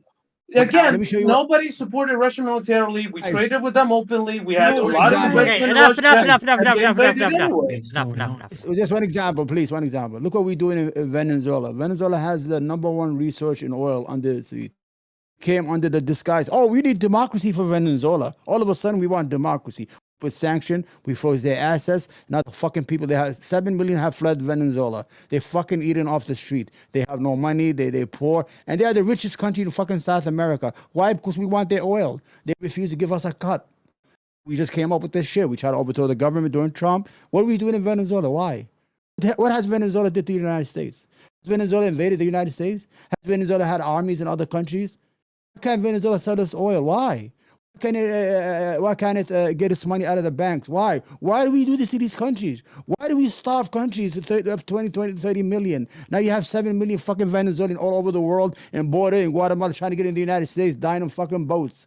Our policies sometimes are fucking evil. We have evil people in the State Department who do shit because they want to make money. It's all about the money. It's all about fucking mafia style. Give us some of that oil money. Speaking If not, of money, we're gonna. Speaking of money, $20 from Step on Snake to say, Wick, this panel is a shit the more show. I yell, Thank you for more I putting yell, it the together. more they Keep give you up the money. good work. They're giving me money. They're super chatting at me. I'm the best. I'm the good. I'm the best. I'm the good looking of all the guys. I want to say, in this. first off, false. Second off, I want to go ahead and chime in right now, and I want to say that hegemony is not just about like military, and I feel like we're focusing a lot on like our military might. Eli, but- we are all raising our hands. Fuck you. Fine. Billy, I'm gonna Katie. let people go. Billy, then Katie. Fine. But he's This is not the going back. instability we were talking about. Really here. quickly, Fair point. just really quickly. I want Without to, Wick as the I wanna- hegemonic power of this panel, as bad of a shit show as it is, And it's gonna there's be no worse. stability here. Anyway, What does that it mean? would have been worse There's no without Wick. Go ahead, stability. Phil. Week of his hegemony. I want to put my stake in the ground right now and let everybody know where I stand. The prompt to this was, and I'm just going to make this really quick. The prompt to this was, is American hegemony good or bad? That's a very, obviously it's a nuanced question. It's hard to answer, like it's good or it's bad. But I told Wick I'd take the bad side for sake of this panel. And, I'd try to argue in that case. So just let me give you very quickly my critiques of American hegemony. I don't think it should go away. I don't think it's horrible. I don't think it's the worst thing in the world. But here are my critiques of it, and here are the things that I think the problems it creates. So, for one, power imbalances. Obviously, we've been talking about that. It limits the autonomy and the ability of other nations or smaller nations, I should say, to kind of make their own choices, because when you have this 800-pound gorilla in the room making all the decisions, smaller countries are going to defer to America and what they want, and we've seen this play out time and time again. And there's only three things, so very quickly. Second, obviously, the cultural imperialism that America exports to other countries, and then kind of tries to make it their standard. And then we're talking about the stability it creates, but it also creates a lot of instability in the sense that what we talked about, does America deserve 9/11 and the backlash from our choices that we make around the world. So those in particular are my criticisms, Okay. And we can go deeper into those, but it's not like I think American hegemony bad, America bad, America needs to mind their business. I don't want an isolationist country, but those things I think are substantial and valuable critiques of American hegemony. I think I have a lot of sympathy with what if I'll just make this 1 minute, Wick, and then I'm sorry, I shouldn't have jumped in like that, but I have a lot of sympathy with a lot of what you're saying, Philly. It's just when the final bit of the prompt was saying that, like, should we be in favor of the expansion of the influence that America has? We are very stuck still on a part of the argument where we seem to phrase it in the sense of America sort of fucking fisting their way into the economy. But what about all of the countries around the world that are actively welcoming the American economy and the American influence? What about all of the sovereign nations and sovereign actors who get to make their own decisions, who are actively wanting the American support and wanting to be under the umbrella of America? What do we say to all of those actors? And there's fucking a lot of them, it seems, because there's a Join reason NATO. why. Right. Yes, but then Many of those countries would at be this eligible point, for NATO membership. Even that aside, nation, even big if I agree with Philly 100%, join NATO, sure, but we have a real life example currently, right now, Geopolitics 2023, of a country trying to do that. and a different hegemony saying, hey, you know what, fuck you sideways and twice on a Sunday, and it's not happening. So then again, we go back into the conversation about the other big dogs and the other hegemonies, which we are No, unwilling you to bring have. us there. We don't go back. You bring us there again. True. Right. Very true. Katie. Well, I want to say, Well, Look no, at Katie. mine. Katie No. was first. Shut up. Sorry. So very quickly, curious, what we say to Chris. those people. Chris, and- Katie, Chris, like the name No, Chris. I call you curious. Yeah, but That's that's what like, I call you. all right, Greg, fire away. Okay, Greg. So here's the thing, right? I hear you, and I'm very sympathetic, okay? And for the 1,000,000th time in this conversation, I understand that people want to feed off the hand of America versus off the hand of Russia or China, okay? I we think win. that's not the winning conditions, okay? USA. That's not. If those were your Can I winning get an conditions, oh my amen? god. we win. Okay, just to be very quickly, just because you are being, people can vie to be exploited because they don't have better options, right? Thank you, Katie. Like, I was going to say that shit. It's not like a complicated notion. Like, you can still harm someone even though you're the best option that they have. Yup. So, and I know you know this because you're an adult with a brain. Anyway, what I wanted to talk about with you, that again I cannot pronounce your name, but the guy who just screamed that you won, that you didn't. I want to talk about stability, because you are talking about how there's stability and how with the American hegemony like decreasing, that might cause instability. But you also seem to think that the American hegemony as a world power is not very, like, what time frame would you put on that? Like since the 90s, you said, or did I misunderstand that? Here, let me put you an exact date. The fall of the Please Soviet do. Union in 1991. 1991. Okay, Yes. so you're telling me that America has, in your view, America has been a world superpower or a world hegemony for 30 years, and that has caused the world to significantly stabilize, and that if it decreases, there will be a lot of destabilization Yes. in 30 years. I beg your pardon. No, the past 30 years has been the state of affairs. This has been the state of affairs. Yes. Okay. I think that you give a lot of credit to something that you either don't are not willing to acknowledge, that has long predecessing decades before it, that obviously influence it. Like, I'll agree with you that American power in geopolitics helps stabilize the world, but if you're gonna say from 1991, I'm gonna say no, that's stupid. Way before that. You might not understand what hegemony is then, because Okay, hegemony please is do. the Explain to domination of me. a single polity over the economics and the military and the cultural systems throughout the world. There was not a case where there was a single polity dominating during the course of the Cold War, because the Soviet Union and the United States were vying for control. Hegemony starts at the point at which there is no clear rival that can stand Opposition. up to other polity. Yes, that's what hegemony is. Like there's history, and we can all acknowledge history, and that's literally what I do. But still, like you have to set some point accept the definitions that have been put forth by political scientists and historians. I have no who problem. theorized about So this for generations. it seems that you credit American hegemony to the stability that we're experiencing, and I call bullshit on that. I will call American influence before it was a hegemony too, to be influenced by that. So I think that if you're going to say in the last 30 years, American hegemony has been the world hegemony, and that's why we're stable, so it decreasing is a problem, then I think you're full of shit. Well, then Is I that think better? you don't have a very good grasp of history. Okay. I want to give Spudgun a chance. Hopefully it's fixed. Last Yeah, chance, Spudgun. If I've been afraid. Like, I don't know if no. it'll work. Nope. It was over before it began. Oh no, try. Would you come on my Give her a channel try. and Give her a go. I Give her a tested go. it before and it sounded good. So, I'm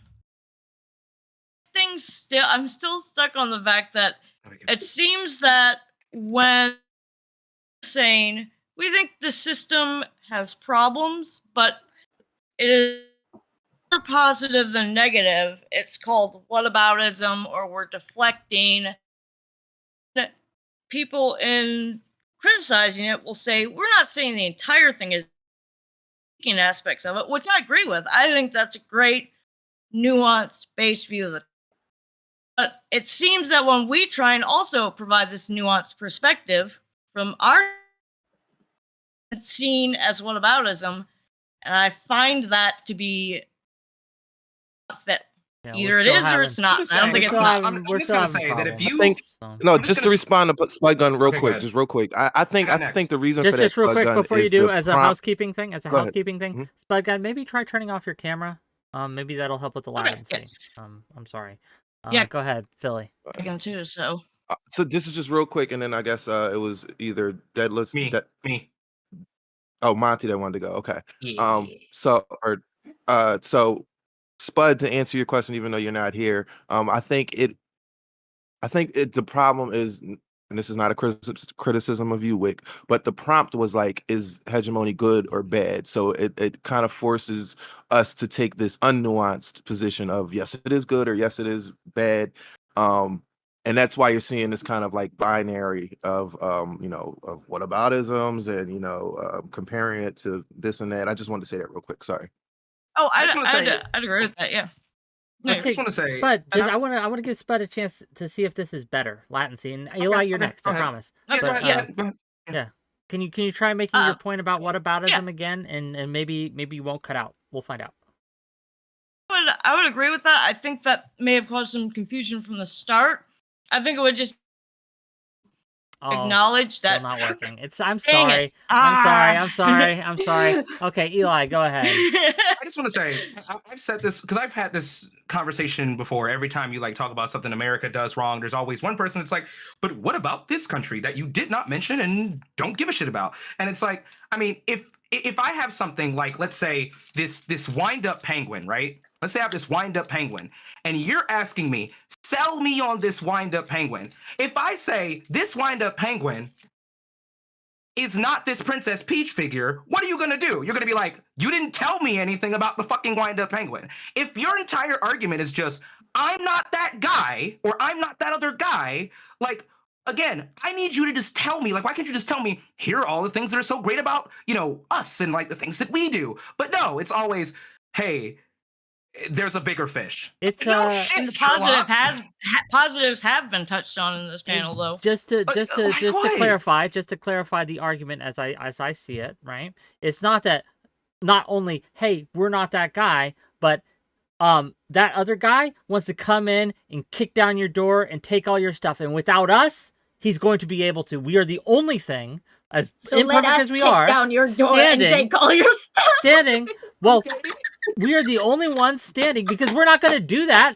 We're going to do other shitty things, but we are not as bad. Socialist or communist, Just unless let me you're trying to be a finish. Let me socialist or communist finish. nation. Just let me finish. That we are not as bad as we are. We are not as bad as these people, and we are protecting you from these people. And yes, we're not perfect, but you can't just list all our bad qualities and then ignore the overwhelming good that we bring in terms of stability, economic growth, and all these other things. That's the argument as I You're understand adding a lot to their Yeah. You're adding a lot to their argument. You would Wick. make the argument All if that I wasn't is interrupted every such 7 dumb. seconds.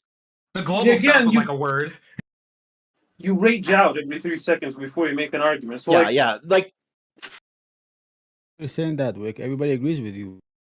I That we don't have- think they do. But, Oh, we don't. yeah, but I we don't have think to they say- do. When there's necessary evil, we have to call it out as Americans. It's for our country, for us. No, that's wrong. We should. Yeah, For so example, like if I'll just give you another example. If in Uganda, right, they passed a law making it illegal to be homosexual recently. Their business. Yeah, Wick? it's Glad not you their brought that up. like, but that should be something American hegemony. We should import our culture there. and change that no, shit. Okay, that sounds good, but how will we do that? That's the question. I have to put quick there. The whole reason why that stuff has been passed in Uganda is because of us. It's because we keep it's because we keep letting Republicans spread these lies. Whoa, no. That's the truth. We keep letting Republicans spread their bullshit about trans people, about the LGBTQ plus community, about gay people in general, and it got as far as Uganda. The Republicans aren't the source of that. Uganda was if Republicans did not exist, Republicans invented homophobia. Didn't Uganda literally just pass a law basically making it illegal? I don't think it was making it illegal to be homosexual. It was making it illegal to be trans. That's what the law was. I think it was homosexuality too. It's because of all of the shit that keeps going on over here, where Republicans keep getting this microphone and this pedestal to stand up and peddle all of this shit against the LGBTQ plus community. I just think that's fundamentally false. But Katie, go ahead. We could argue about this later, but yeah, we are not the source. Katie, go ahead. Okay, real quick, $5 for fondue. What role does political tradition factor into this issue? Personally, I would rather have a liberal hegemon than a fascist or communist one. Okay. Katie, go ahead. Okay. So I'm kind of glad that you got that super chat just now. I don't care about what you guys just started. Yeah. I think that what Spud brought up and then what Felix was talking about, when we're talking about like the global hegemony, we haven't really touched like exporting American culture, also exporting American values, or what you said, Wick, about like importing our culture there. How you do that is a different discussion, and how America does that is, I believe, something my side would criticize, which is part of the problem. But what I'm trying to say is that also when we were discussing how the panel was framed as like good or bad, and I'm kind of indignant about the fact that people can't say that like American hegemony is bad, and that doesn't mean that America has never done anything good or useful, or that America doesn't have a role to play in we should abolish America because American hegemony is bad. Like, that's such a weird hyperbole. So that is part of American hegemony as well in terms of culture. It's the type of cultural thinking, very like American dominance focus. And I do think that's interesting, the way that we culturally manage to get our hands into everywhere. I mean, Persian, is you said that you're not American. I'm not American, and yet we are capable of engaging in American discourse because, you know, America exports its culture. I would be interested in hearing, Wick, how do we import not being homophobic to Uganda when a lot of people in America are pretty homophobic? It's not about the homophobia, right? They were homophobic before. Yeah, the culture, and they've like, this is not America is not the source of homophobia. Largely because of imperialism. It's not. No, I think she was saying, how do you export homophobia? Well, that's the question, isn't it? There are bad ways to do that, and there are terrible ways to do. There are terrible ways to do that, and then there are less terrible ways to do that. And yes, I think that, but you were gesturing that you were somehow better. So yes, I do think that American culture is better than the culture in, say, Saudi Arabia. No. How do you export it? Is the issue. I agree that liberal American values, American values trump Chinese values, of the Chinese party. But I'm not a panelist, as you said. We could have this discussion later. And I'm not dodging you. I have an answer for you. But Prussia over here is sitting. Okay, you know what? No, Prussia, sit down. I'm going to answer her, because otherwise she's going to be like, "Oh, you're just dodging me," and things like that. The way we do that is by offering economic incentives and and business deals and things like that. There's an easier answer, Wick. I'm gonna share a The way we can do it, the way we defeated apartheid in South Africa, NGOs, economic incentives, and boycott, investment sanctions. We put sanctions on the people who do shitty things like that. Yeah, absolutely. Yeah, put sanctions. Yeah, sanctions are good. Yes, sanctions are based. Yeah, I'm sorry. Homophobia has to stop. Either or, we won't work with you. That's the deal. If you do not allow, then you have to stop working with yourself. Oh my fucking god! We don't have. It's not illegal to be. It's not okay. It's not illegal to be homosexual in America. It's just not. Killing gay people in America. No, but there's a difference between people being homophobic and the homophobia being written into law. There's a world of difference between them. Like the Supreme Court ruling that just passed. That does not. Okay, that's another topic, but that Oh does my- not Oh, make that's another homophobia into topic. law. It just doesn't make Oh. homophobia into law. It just doesn't.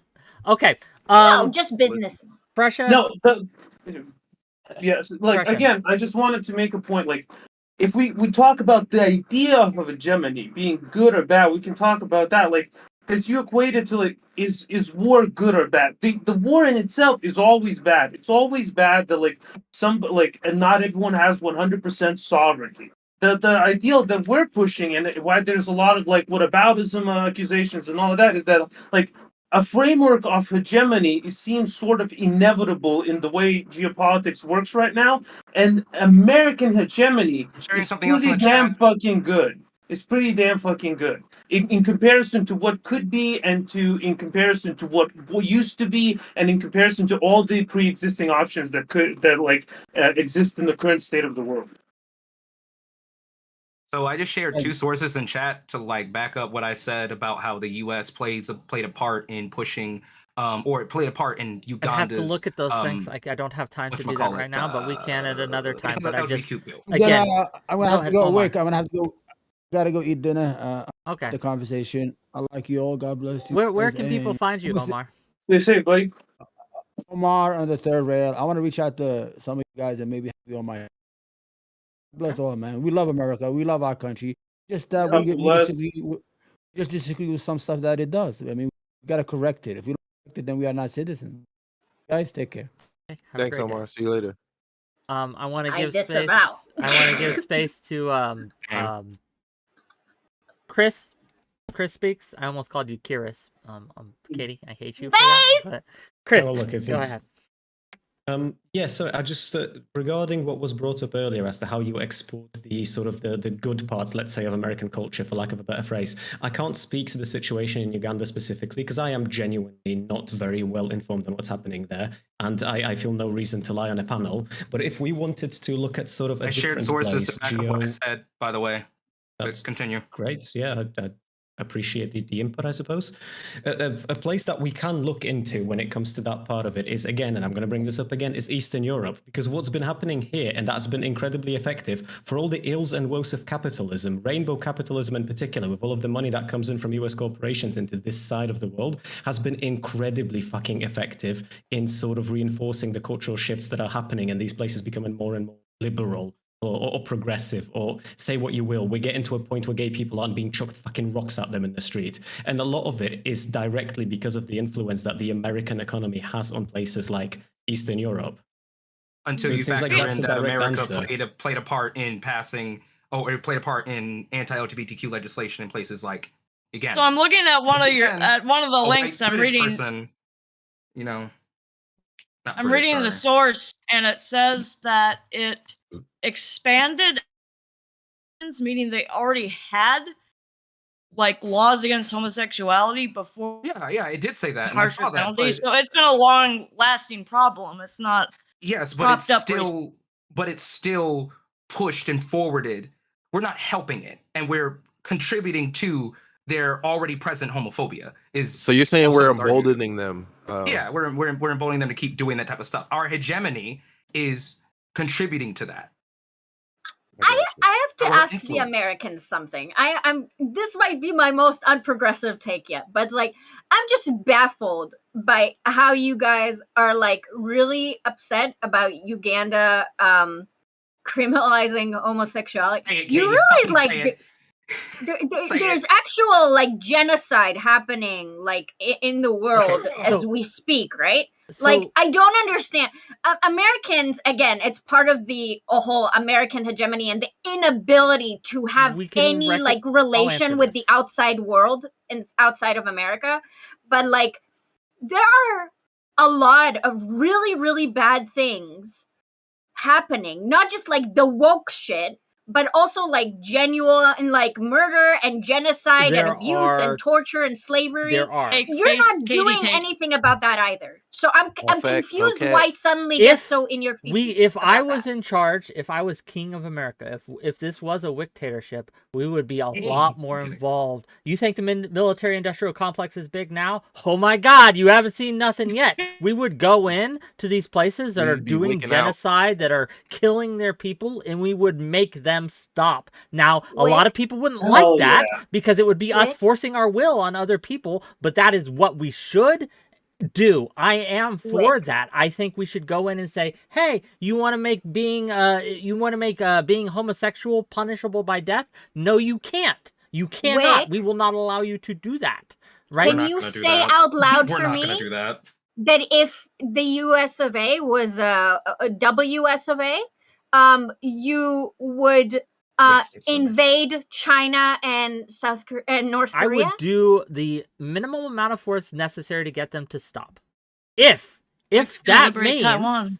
if that means boots on the ground, that means boots on the ground. Quick. Good for you. So wait, so what you're saying is if Uganda did not succumb to our pressure of, you know, not passing this law or changing the law, whatever, you would be in favor of boots on the ground in Uganda. I mean, If the law was such that they were killing people and Mhm. they were doing some they're sort of going to, genocide yes. against homosexuality, I'm not They're going to. 100% on the law, right?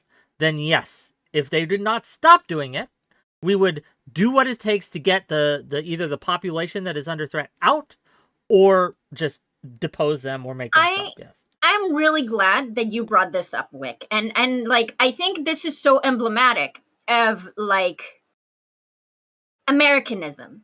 I do find it interesting when Americans speak of boots on the ground. What they mean by that is they'll fly over to another country and wage war on that country's soil and murder its citizens while its To citizens stop are a staying at home genocide? safe.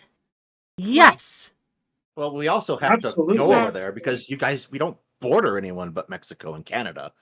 Very difficult to go anywhere Do you else without think, flying do you there. think Wait, there why- are no do you think if bad someone- things happening in Mexico? If a country is genociding its people, what would you do to stop it, Katie? What are you talking about genociding now? If- Were we talking if- about Uganda? Or do you want to talk Whatever about China? country you want to look at, right? Mhm. If China, right? Mhm. Now, the only way I would not go in is if I didn't think we could win. Like, if I think, ooh, I don't think we could actually win here, then I'd be like, well, shit, we can't do anything, right? But if I thought Yeah. that we had the ability and resources to win, I would. $20 from Lawson Harrison. I think if foreigner lefties came to America and saw the utter lack of homophobia and racism, they would think it's some kind of Kim Jong-un false presentation of society. Thank you for the $20. But again, to ask you directly, Katie, if a country is killing its people systematically through a Can you genocide, reread that super chat? I will in a second, but I want to The ask this first part question. cut out I want to ask this question for me. first, right? Yeah, go Well, ahead, let go me ahead. get out the question. Yeah, go ahead. And while she thinks about it, I'll read it again for you. Yeah. So, Thank you. If a country is systematically killing its people and you have the power to stop it, would you not stop it? Is that the only country I'm doing it, or am I world Whatever. police? Say there's 10 countries and you have the power to stop it. And all 10 countries. What about the other countries? And what do you mean by power to stop it? Do you know what war is? Yes, I know what war is. I'm Don't very do that. familiar. Do you? I do. Katie. What? I just want to say, The air Do I think you? he's very clearly stating what his position is. He would wage war with these countries. So if you disagree with that, say why. Oh, I just want to say, I think that getting them out is a better option. Shut up, Eli. I think carelessly saying that you would go into war when you don't seem to actually understand the meaning of having war being done on your territory, hurting your citizens, not just by 9/11, but systematically, a gigantic superpower putting boots on the ground on your country and then Sounds like a abandoning it. skill issue. Sounds like a skill issue. What Like, would they you get, do like- then? I don't think that America has the skill If to the properly help citizens- countries. If the I agree. citizens of a country are crying out, please stop them from killing and raping us, do you not think Black that we people should cry that go all in? the time. You don't stop that, do you? We should. Why We aren't you should, doing yeah. it, Wick? I am I'm you doing waging what is in war? my power to try to stop it. Power I don't is not have the an same thing army as lacking yet. will. I don't have So an army because- yet, but I do have a ballot, So and I you're- wage that. I wield that ballot. shit. so That's a you're weapon I saying- have. Are my words and my voting power and my activism. Those are the weapons I have to fight against oppression. And you better believe I use that shit. You better believe I don't sit on the sidelines and watch it happen. You better believe that I don't go like that. I actually go out there and I actually try my best with the ability that I have to make the change that I think is going to do less harm, Okay, to help Wick. more people. These are good then things. maybe I misunderstood Why would we you. stop? So if you had an army, you would wage war on the United States about how it treats black I would people, stop correct? people from being discriminated against if I could. Yes. Just want to say that How many- I think the better idea, how I think many the better people- idea is to just make it easier for the people who are experiencing this sort of like discrimination. Because I feel like Katie's talking from personal experience here about like, you know, Have you seeing war faced- firsthand. But I do think, again, like we should just make it, instead of just going and like, yeah, fuck this guy in particular, you know, what if we just said, hey, you know, we're gonna, you know, station ships over here, whatever we can to like help these people come over here without doing war and making it a lot easier for them to immigrate over here for for safety and safe haven. That'd be great. Unfortunately, America has a really bad track record with that type of shit. America is not perfect and does bad things. I agree. Fondue, It's $2. not- wait, I $2 think from it's a- Fondue to say No, base I- dictatorship. Thank you. I think $2 that- I from think that that's Adarius. Let me make my money. $2 from Adarius to say thanks for reading this comment, Wick. You're welcome.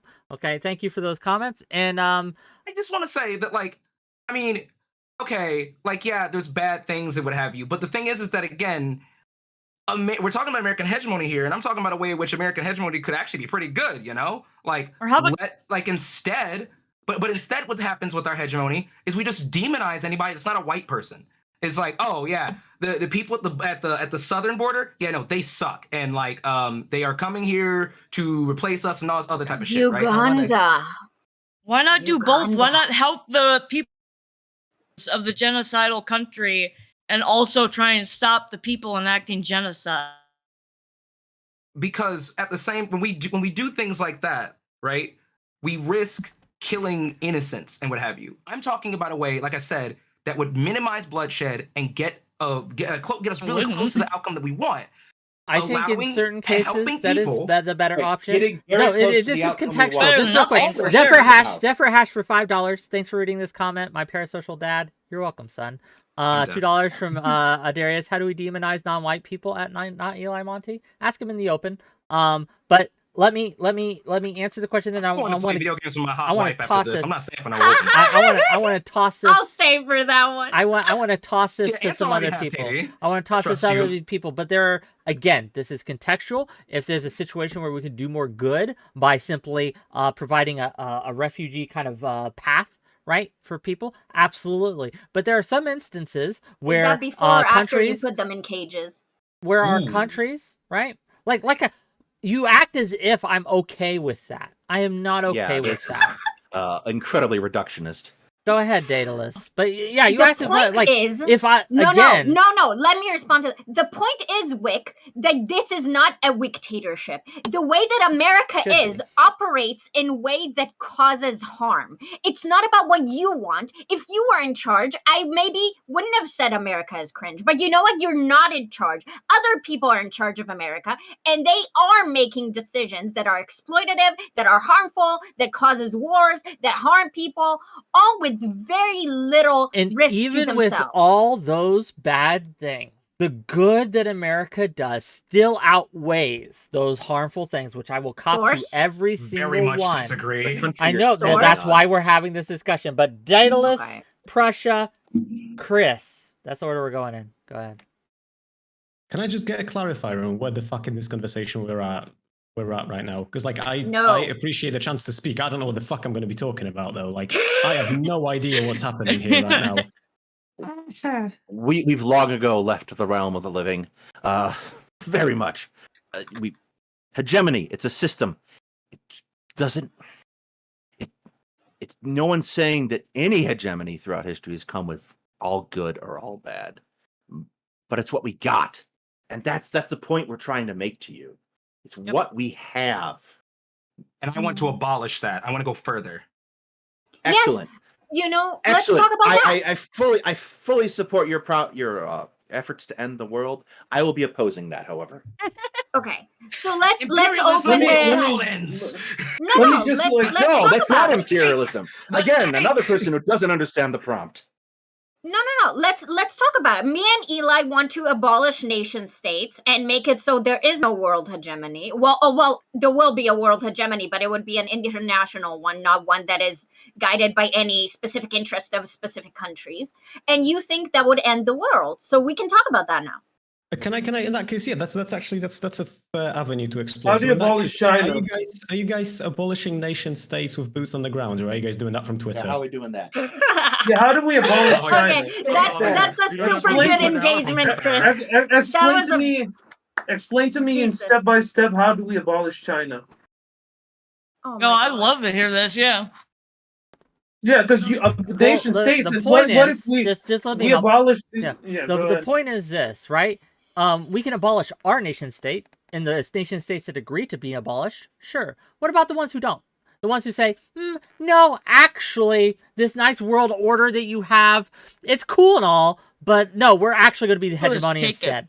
Yeah. I can envision Katie's world where we Just all because- sit around wait, just and sing because- Kumbaya, and I can envision us That's attacking not that what- world because I'll that never is expect not- it. No, just I Eli. just- No, I I'm just curious. want- Eli. just- Eli. Eli, It- there's a the lot of people who cognitive don't dissonance. comply.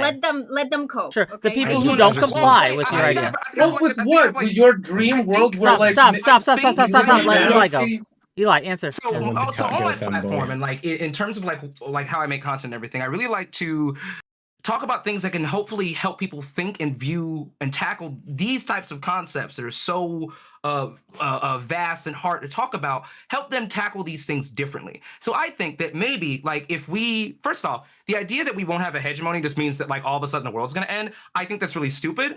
I think that even if we don't have necessarily like a nation state, that doesn't mean that we're not going to necessarily have a military. Just maybe that this military is more going to be like a community ran or more, even more democratic sort of like military, where people Can you more give me along an lines example of that, But of a also- military that's I would love to democratically see a run? democratic Russia ran. military. Yeah. I mean, it doesn't exist, but just because it doesn't exist yet doesn't mean we can't talk about it. Doesn't mean we can't explore new or different ideas.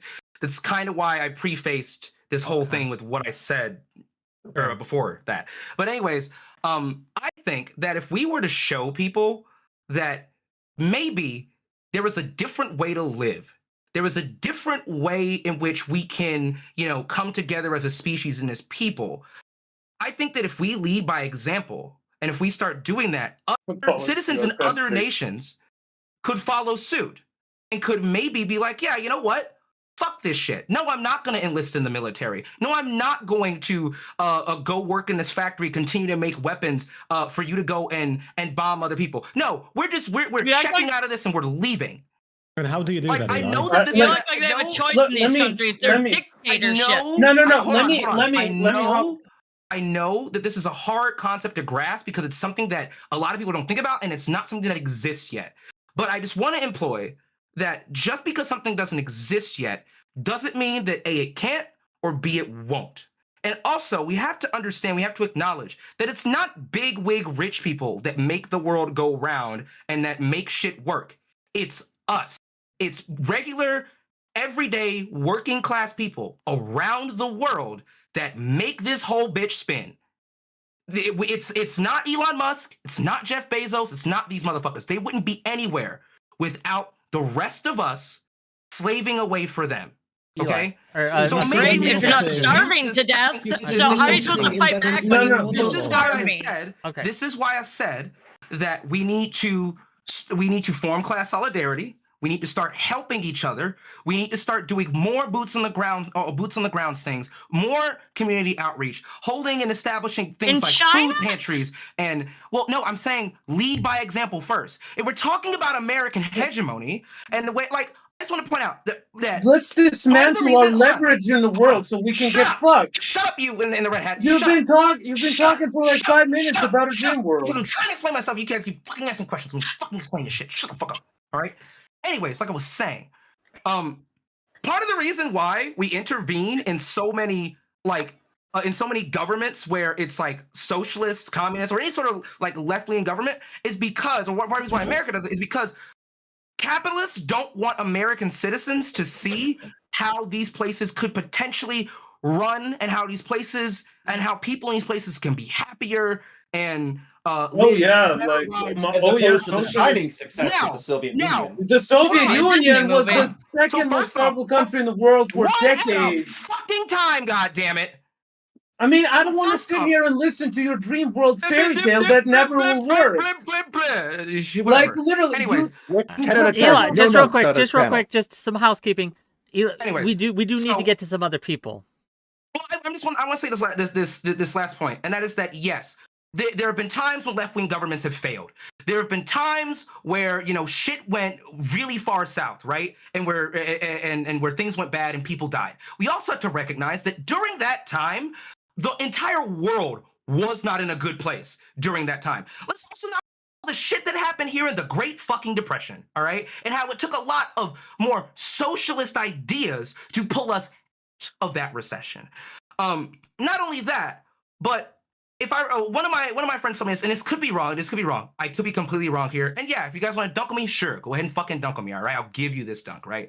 But apparently, a lot of the people who lived lived during the times of like the USSR and lived in the USSR were polled, and a lot of them actually liked what was going on in the USSR. Now that's propaganda. What is the big Propaganda. Can you guys like not be reactionary for like 2 seconds? Can you guys not be reactionary for like 2 seconds? Can you stop talking hold bullshit on. for 2 seconds? I'm not a Marxist-Leninist. You I'm gotta not be concise.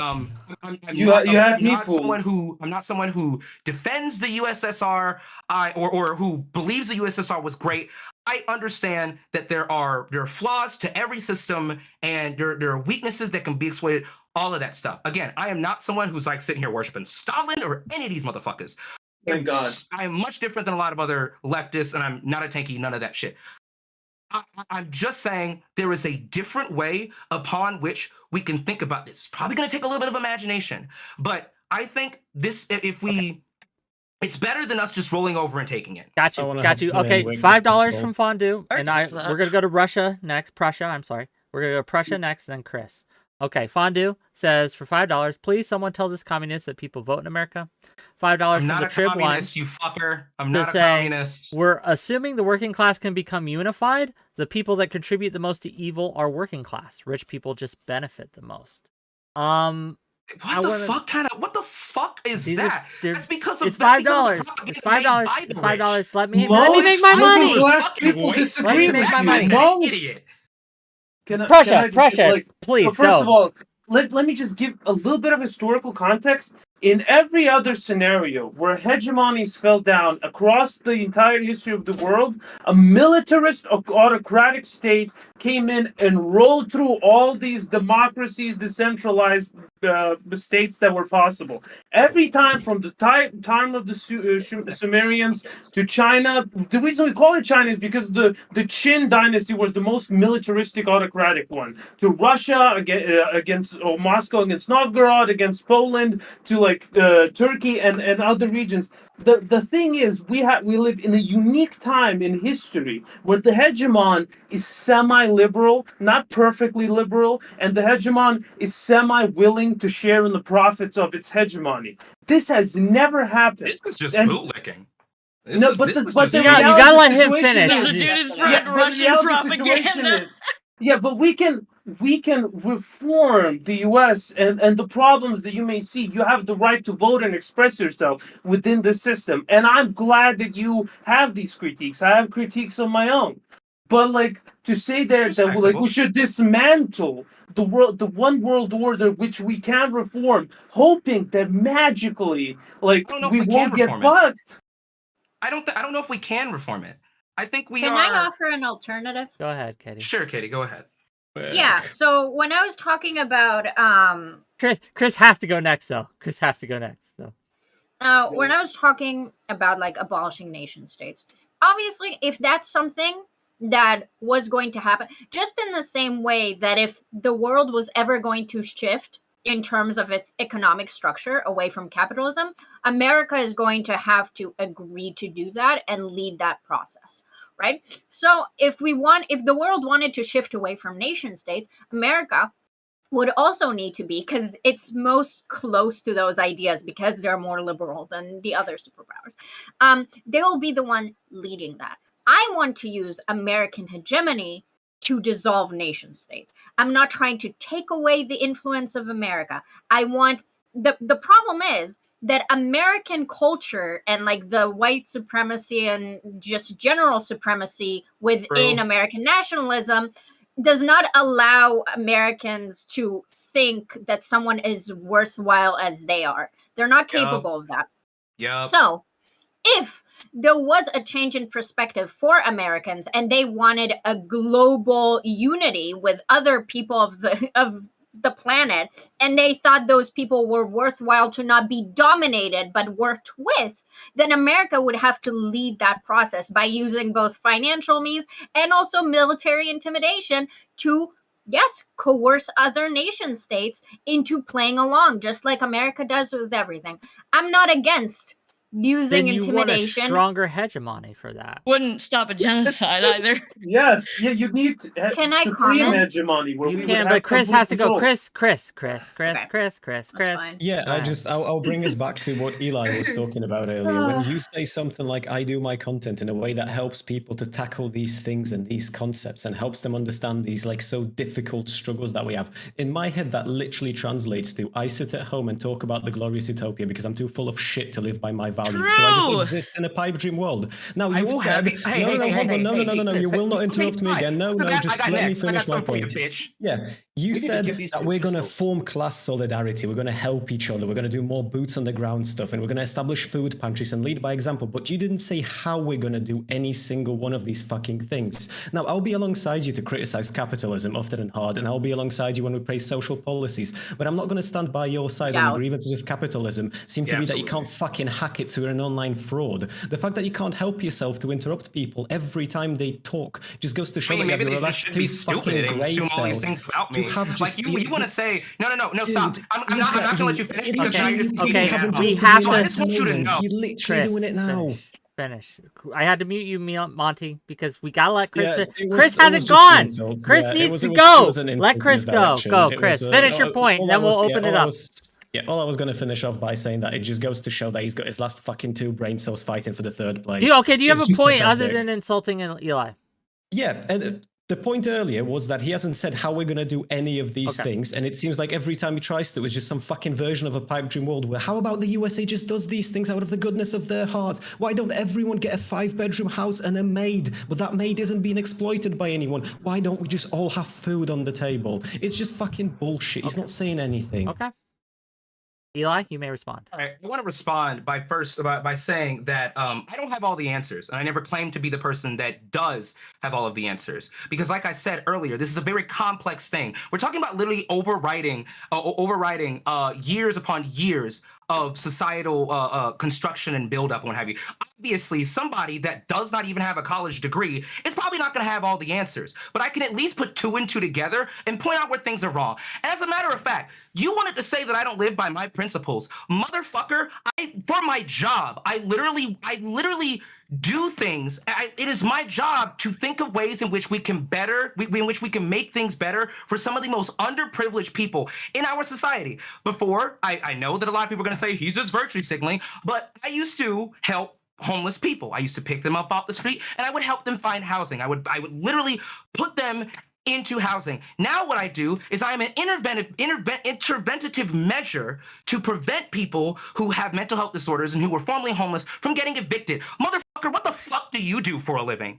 Please, why do you intervene? Me.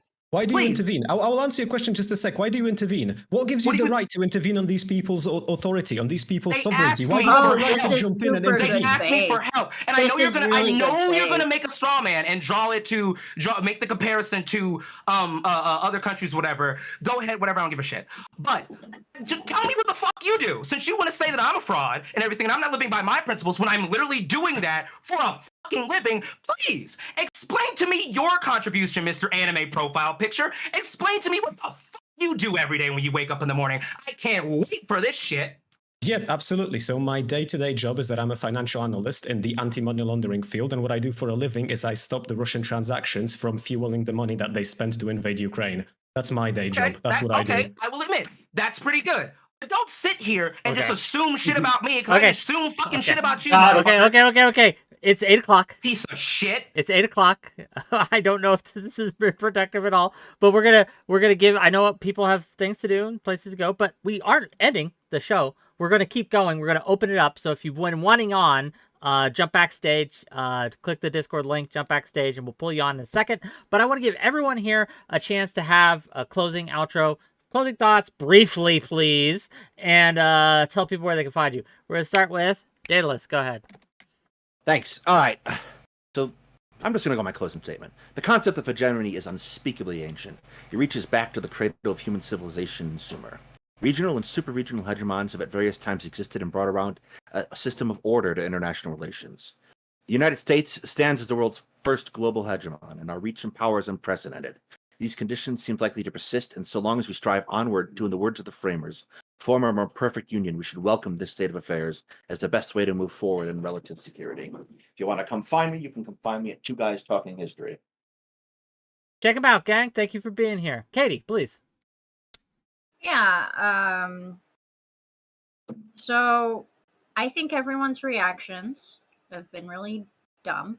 I guess what I want to say is that when I get off, I'll be talking my stream about a nationless solution and all the ways of dismantling American mindset, which was very prevalent in the reactions people had. Curious, Eli, I hope you both have penises. What? I'm sure you needed to like clarify that in front of everyone. The tape Wick, measuring fuck. Oh. Fuck, I did it. I took the bait. Stolen Fuck. for Wick, you suck. Thank you. Okay, gang, sticker on the gas. Chris, go ahead. Ultimately, I think I made myself relatively clear. If anyone wants to talk about this in a more one-to-one, let's say, calmer sort of style, then just hit me up in the DMs. We know how panels go. It is what it is. We're trying to make Wick make a living here. So yeah, I will finish off by saying that my name is Chris. I go by Chris Speaks on Twitch. Chris is spelled K-R-Y-S. And I do variety streaming of games, usually intertwined with talking about politics, social issues, relationships, and just kind of everything in between. If you like what you've been hearing today, or you're just intrigued by either my ideals, or the fact that I'm a VTuber, or the fact that I have a British accent and I'm actually Polish, just hop on over to my channel, catch me when I'm live, and we'll talk about all of it. I promise you'll have a good time. Thank you. So yeah, thank you very much for having me on, Wick, and Yeah, it was a pleasure. Hopefully, some of you stay for the close because there's a couple of people who I'll be really here. want on. Yeah, Eli, go ahead. Hi, my name is 𝕾𝖍𝖎𝖙𝖘𝖍𝖔𝖜. I am the son of Tiamat, and I am a socialist. And my whole closing statement is basically, we can't just accept things the way that they are. I do not think that right now life is a good thing really for a lot of people, but we can't just sit here and roll over and say it is what it is and just accept what it is. Yes, it's going to be very hard, and some people might say that what I have is a pipe dream or a fever dream or whatever. I don't believe that. I think it just takes one person making a commotion, making a fuss, and what have you, that can inspire other people to continue to take up the torch, take up the mantle as well, and strive for a better world for everyone. And I really focus a lot on my content of people approaching things from a different angle, thinking about things a lot differently, and also hopefully having, to an extent, a bit of patience with some with some other people and whatnot. If you would like to talk to me and you think my ideas are shitty or cringe or whatever, I don't really care. You can suck it, but I do take appointments. So if you want to just DM me, hit me up. I'm very easy to find. I'm very easy to catch. And we will schedule a time to talk on stream and whatnot, but I will not be staying for the after. I have plans with my wife, so thank you for having me. No, thank you for being here, gang. Check them out if you like. Prussia, go ahead. Hey, so yeah, I don't personally stream because I think there's enough people who don't know what they're talking about streaming already and talking about things they don't know. So I would suggest if you want to actually watch somebody not for politics but for video games, Hearts of Iron, and Skyrim and the like, check out my buddy Tommy K on Twitch. Just Tommy K. The great spell. The K is just the letter K. I'm one of his editors. And so, but as a closing statement, as you saw, the other side vaguely said that America did some bad things, but never really defined it or defended any of those points. And in reality, the only hegemony in history is we live in right now, is where we can reform it from the inside. And even their worldviews demand that America achieve ultimate supremacy and can enforce it upon other nations that have no inclination to following their pipe dreams. So if you like the way we live, just spend money. Spend it on Wick. Spend it anywhere you like. But let's live in the glorious system that we live now and enjoy the world instead of crying about how much doom and gloom there is. Oh, well, thank you for being here, and thank you for that plug. Yeah, spend your money on me. That'd be nice. Check them out if you want to, gang. And you can find them here on occasion. STV Philly, go ahead. Did you call me? I'm sorry. Yeah, it's your closing. Where can I'm people sorry. find I'm you? sorry. Somebody was talking to me.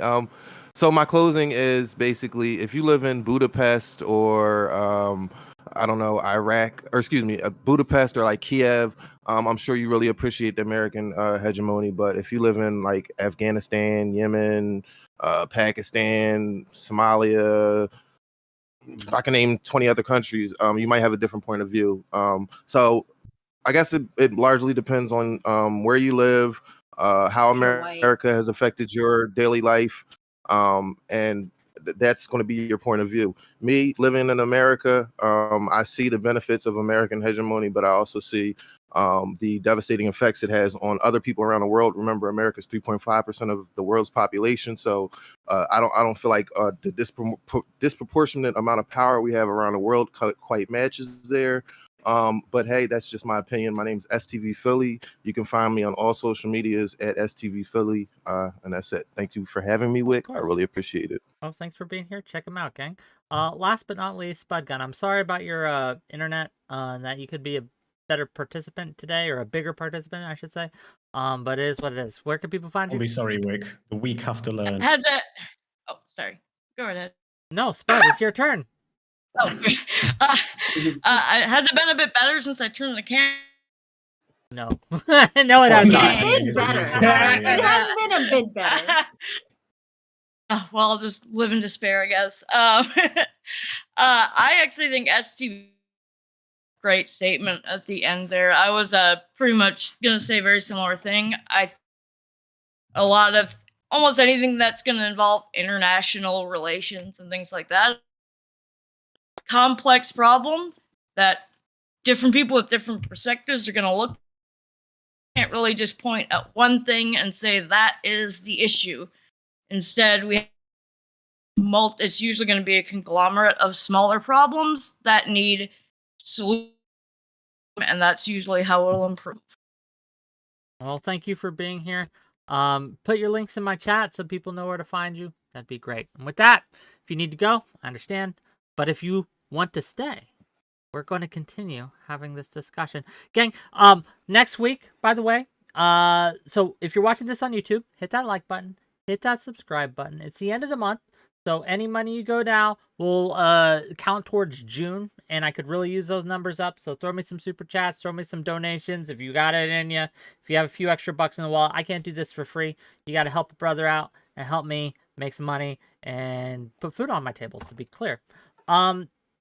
If you're watching this on Twitch, subs. If you give 5 subs, I know people wanted to hear me say a certain word. If you give me enough, not that word, don't worry. It's not a slur, but it's Japanese. If you give me enough, if you give me 5 subs, I will say it. Otherwise, oh well. This man charging subs to say ooh woo, I'm dead. Yeah. Kick. If you're watching on Kick, please follow. Please subscribe there. That would be nice. Okay. Next week we got Monday. We're going to be talking about the Supreme Court, whether we should pack it or abolish it or do nothing. I'm going to find Abolish that. the bitch. Yeah. Tuesday, I'm I actually wonder going to how go... that's gonna go. Tuesday, I'm going to go on Tom Foolery's show, and I will be speaking with Destiny, with a few others, Kidology, about incels and sex work and things. You know, my areas of expertise, apparently.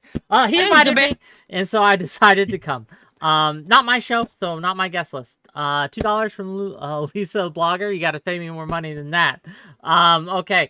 And with that, we will open it up. So thank you for being here. Okay, I'll just real quick, Wick. I'd love to stick around, but it is 2 a.m. over here, and I'm not used to being up at this hour quite yet. So I'll be jumping off. I will now proceed to shamelessly link myself in both of your chats. I very much enjoy talking to all of you guys. It got a little bit heated, but no hard feelings. So bye-bye, everyone, and take care now. Bye-bye. Bye. Take it easy, Bye. Chris. I'm just gonna transform and roll out of here, but thanks a bunch. Much appreciated. Of course. Don't mind. So, Dame, what is your name? Dame something or other? Dame Offensive. Dame Offensive. You got a camera for us? Shit. I'm not dressed, but I guess I do. As long as you're appropriate. I mean, as long as it's not. I Whole mean, different kind of show there, Wick. Gotta go and Kick for that one. do I? Oh my god. You guys, what am I wearing? Okay. My hair's not done. that's a I'm wearing shirt. a shirt You're about fine. like Fingerless gloves, baby. Okay, well, you had some thoughts. You've been trying to get in here for a while, so. Yeah. All right. So, I think, I'm a Canadian and I've also lived in the States. So I'm probably one of the most jaded about American nonsense as there is. And I think a lot of this conversation, if we're talking about it as American hegemony based or cringe, like it's just cringe. When we talk about Americans, there's this pride about them that's been around for a long time that may have been earned in the past, but is no longer earned. Immigration to the US is down because people don't want to go there anymore because the American dream is non-existent. And I think that what really matters is that in the last few years, Americans have fallen off as a goal for almost everybody in the world. Yeah, anyone want to respond to that? Can I provide a response? Go ahead. You did talk. Yeah, Spud, the problem is... Okay, go ahead, Spud, try. If it doesn't work, just cut me off and I'll... Okay. I would just say that India that has a lot of Russian immigrants, and I would say that they agree. Yeah, it's just cutting out. I'm sorry. No. I'm sorry. Pressure, go ahead. Give it a go. Yeah, so... But doesn't that disprove that then American hegemony just for themselves? If other nations that are supposedly in the American sphere of influence are now superseding America in certain regards, or economically are not as poor, that the people don't no longer have to come in droves to America from these countries, doesn't that then disprove the fact that all America is just working for themselves? Within the American hegemonic system, Europe, Canada, Southeast Asian certain countries, South Korea, Japan, have reached a level of economic maturity where they don't need to, where their people don't feel like they need to leave for America anymore. And in terms of like raw numbers, I don't have it in front of me, but I do. Just to let you know, approximately 286,000 non-citizens obtained lawful permanent residence in the fourth quarter of fiscal year 2022, which is a 29% increase from the year before. So if it's down, we ain't seeing it, at least in the recent numbers. So are we talking down from 50 years ago? Because it's up from a year ago. So yeah, the point I'm Canada trying is to make getting is an increased number of immigrants based on the United States influx. And if your excuse is that because other countries get people, therefore the United no, that's not what I States said at is all. better? Well, no, you're suggesting that the United States also lays claim on Europe and Canada and I think you said Vietnam as well. And that's absolute insanity. Like many people are choosing to move to other places instead of the United States because it Yeah, is no that's longer a place that can satisfy the American dream.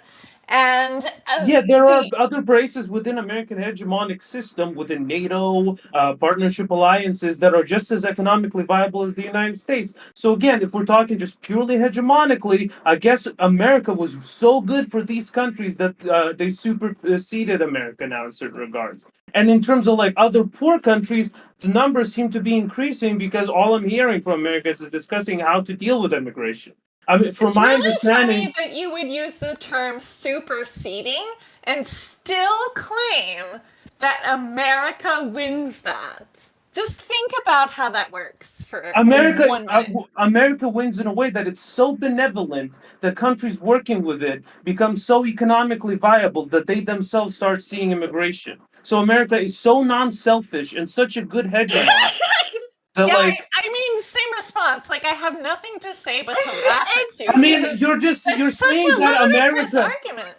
Your argument is America is not selfish enough to just hoard all of the wealth and only stay as the sole economic I'm possibility just for people to come just to. to be clear, I'm not seeing like the assertion that America's numbers are down. I'm not seeing it. I'm trying to find it and I can't. Okay, let me find it. Please link me your source here. Sure. Daedalus, you want to give it a go? And then Katie, I Uh, see you. So Daedalus and Katie. I think the question of America's internal politics is somewhat separate from the efficacy of its hegemony. Fair. Yeah. Katie, go ahead.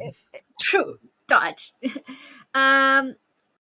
No, I wasn't. I think that the point she's making, again, which I think Americans are not actually capable of contending with, is that they have a lot of brain rot around like an inability to think that they are not the greatest and benevolent and wonderful. So even when the entire world doesn't see them as such and is mocking them and like sees that there are much better options, they will twist it and turn it in whatever way they need. Just to quickly like add to that, Persian, it's true that American allies have benefited financially with being allied with America, i.e., America chose them, and then like there were wars, and then they kind of, except for Europe.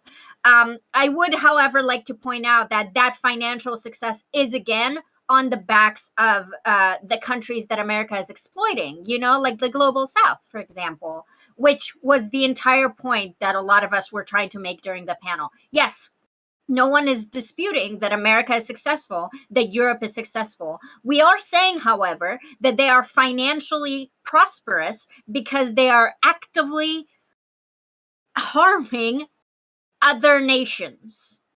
Such as, name one. Well, so we did have a global Can you pandemic in the can you last 3 years. can So you if name one, numbers are Katie? from Just that, so we can go into specific, like into a specific nation. Which nation has America harmed just purely for the Mexico. Mexico? Mexico, like when NAFTA was instituted, Mexico saw a lot of jobs enter it, and Mexico right now is actually seeing less migration from Mexico to the US because their economy is improving. So, like, So yeah, you can talk about like certain other So his politics. point is, it's not that simple.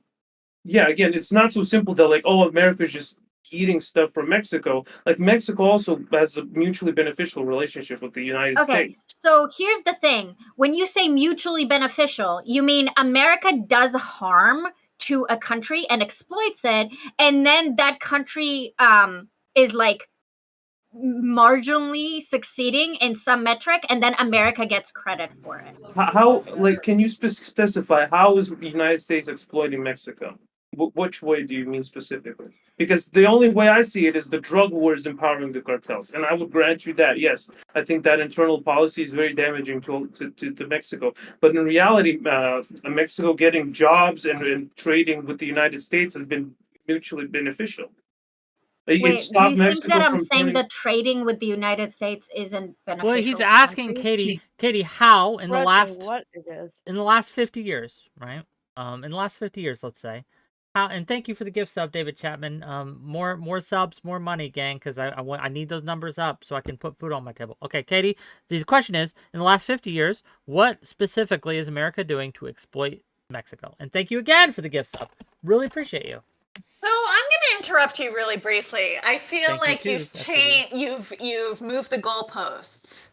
You've moved the goalposts there because it was not how is America exploiting Mexico.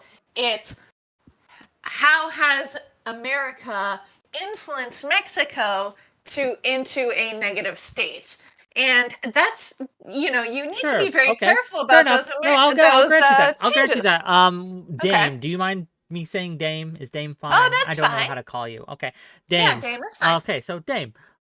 Fair enough. Then same question to both of you. In the last 50 years, right? How, in what way specifically, is America actively influencing Mexico that is doing it harm? Am I dodging again? I'm curious. I'd argue NAFTA has done Mexico harm. How so? Yeah, can you specify the harm? Can you point to it? No. Okay. So it's just. Let me ask again. We said the other way. What is America doing to help Mexico? It's actively working with it, even though it's a dangerous cartel-ridden nation. It's funding Tell the me fight. specifics. You're Yeah, very general right now. It's active. Putting in It's manufacturing. yeah, like creating trade deals that exports American manufacturing to Mexico. Which trade deals in what? NAFTA specifically. Okay, but NAFTA's huge. NAFTA includes Canada. What specifically helps Mexico? The lowering of the tariffs and the ability to more easily transfer goods from Mexico to the United But States. Mexico could do that with other countries, particularly South But American countries. but no other country. No other country. Specifically. What I'm specifically saying is the United States does not need Mexico. But in gesture of mutual cooperation, they're trading with Mexico, and it's mutually beneficial.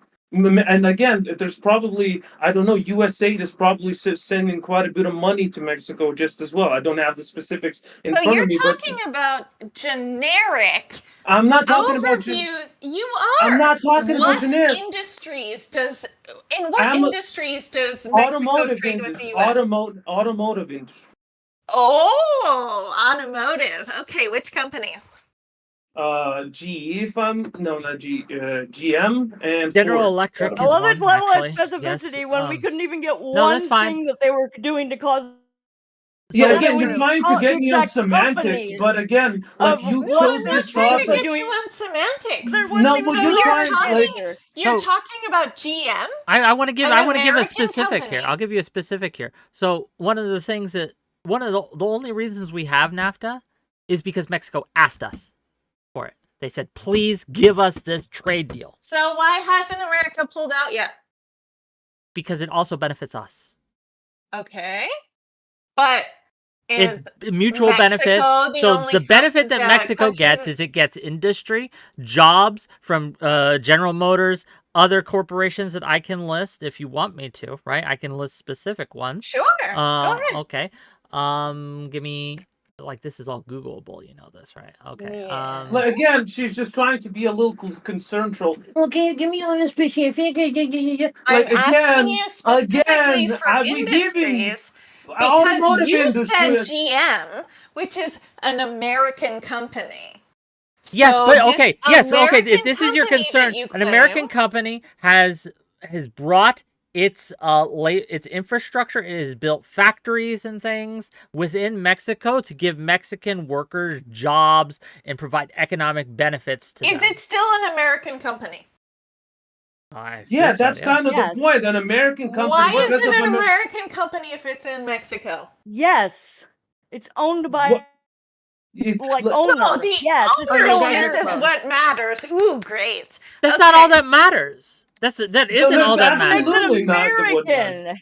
No, just Not real the quick. only Just thing that stop. Just real quick. That isn't the only thing that matters. Is that it has an American owner, right? Or that it's businesses like its CEO is stationed in America. That's absolutely not. So there are a lot of benefits, and we see this because one of the criticisms of NAFTA is that it has hurt the automotive industry in America, that it has taken a lot of factory jobs and things like that from America because these companies have stopped building factories here and kept building factories in countries like Mexico. And Why? because you're and the saying reason that NAFTA hurts is us, both the good reason for that Mexico and the reason that and hurts good us, for the just U.S. let me because finish. of the automotive industry. Just allow me But to finish. you've gone back on both. Just allow me to finish, please, right?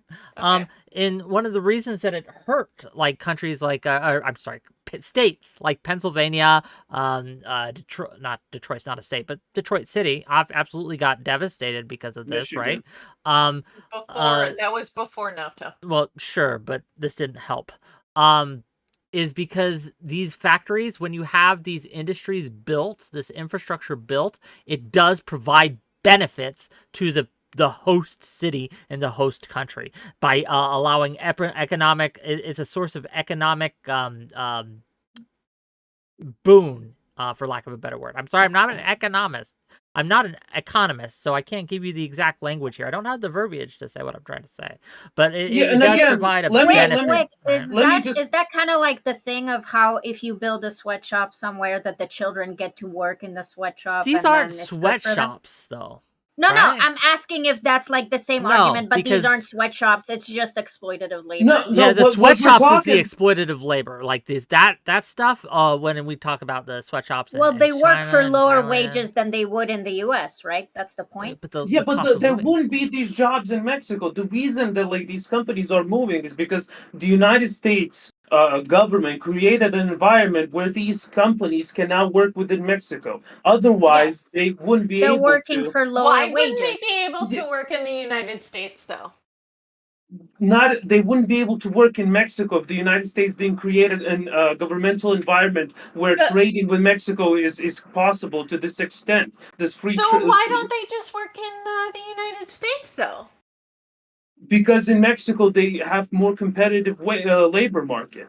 So it's cheaper to pay Mexicans. Yeah, but because Mexicans don't have other jobs, Mexican economy is not as I wonder developed. what Mexicans would say about this. It's not deciding not to it's put not just exploitative. They don't have any call other it option exploitive, before exactly. we came.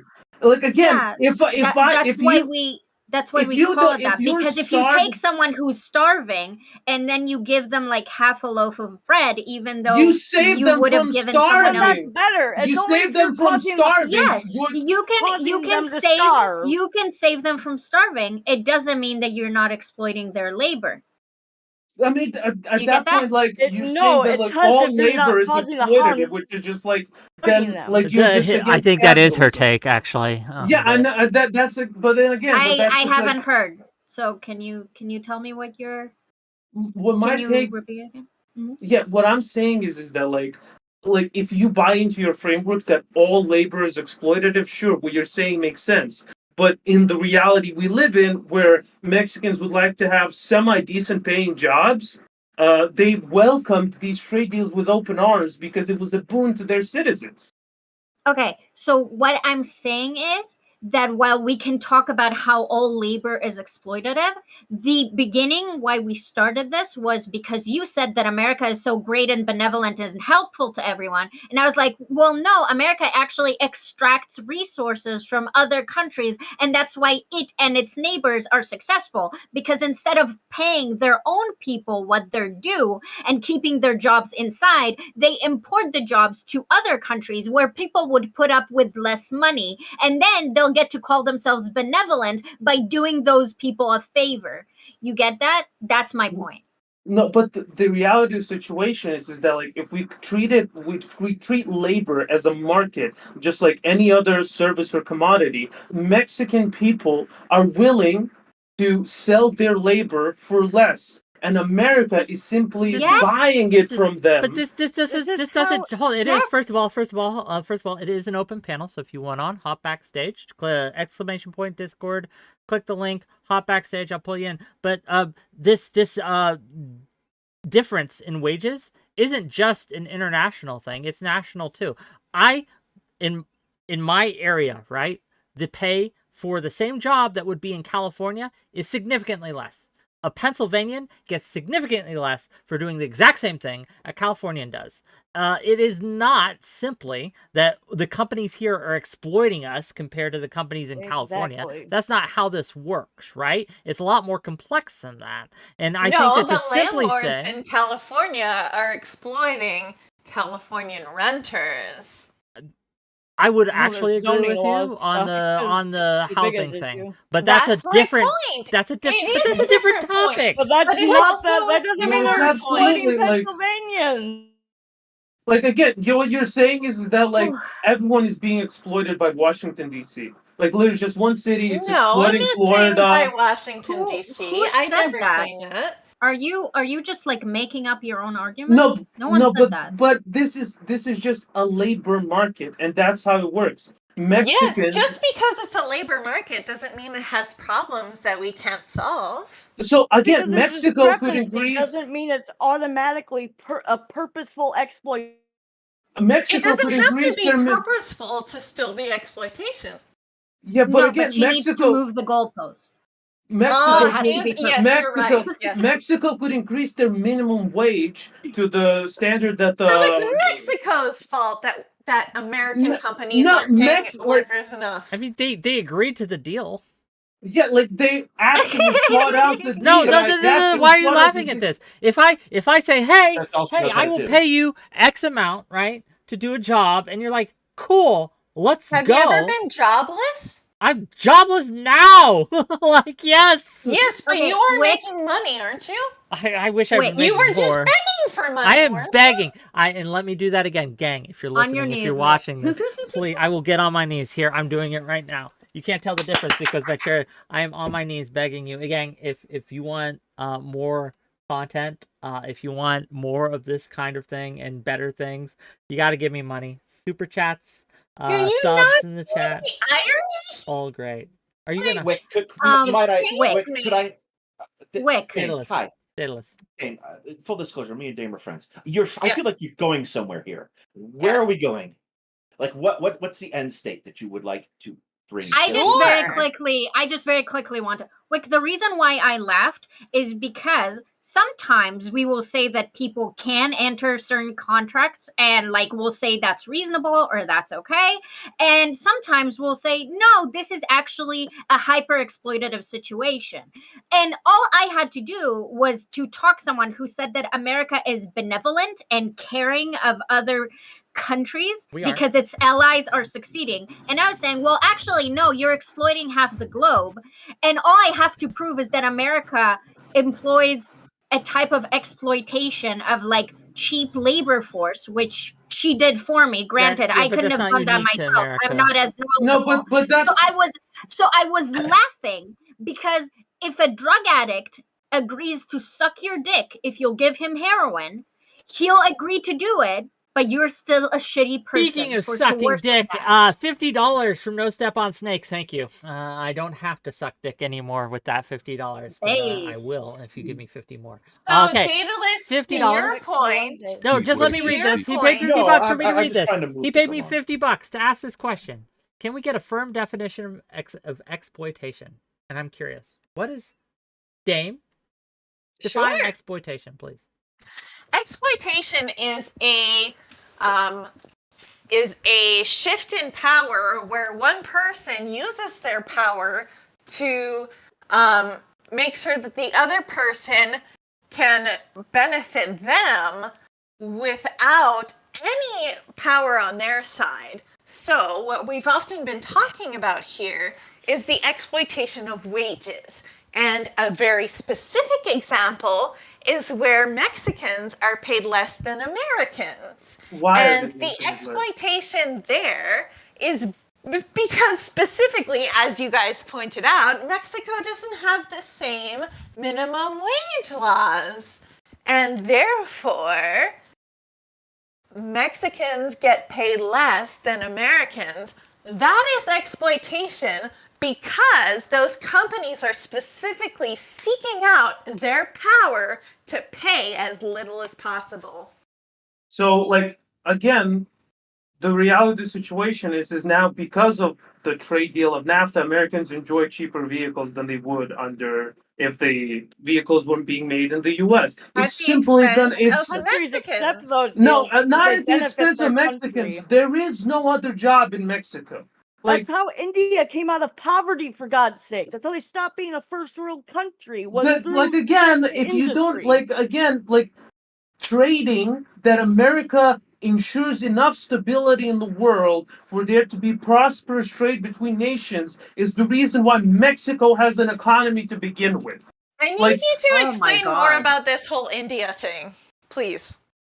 the expansion of industry and expansion of trade is how India improved the economy of its entire country, and people gained more access to better jobs, which then enabled them to further their access to more resources. It's something that takes time. It is a slow, gradual process. Tell me who was But in the- charge of India at that point. India didn't get out of poverty when No, it Britain was was Britain. taking You're over. talking about No, I'm Britain not. You taking don't over. No, we're talking about This is free. after India freed itself.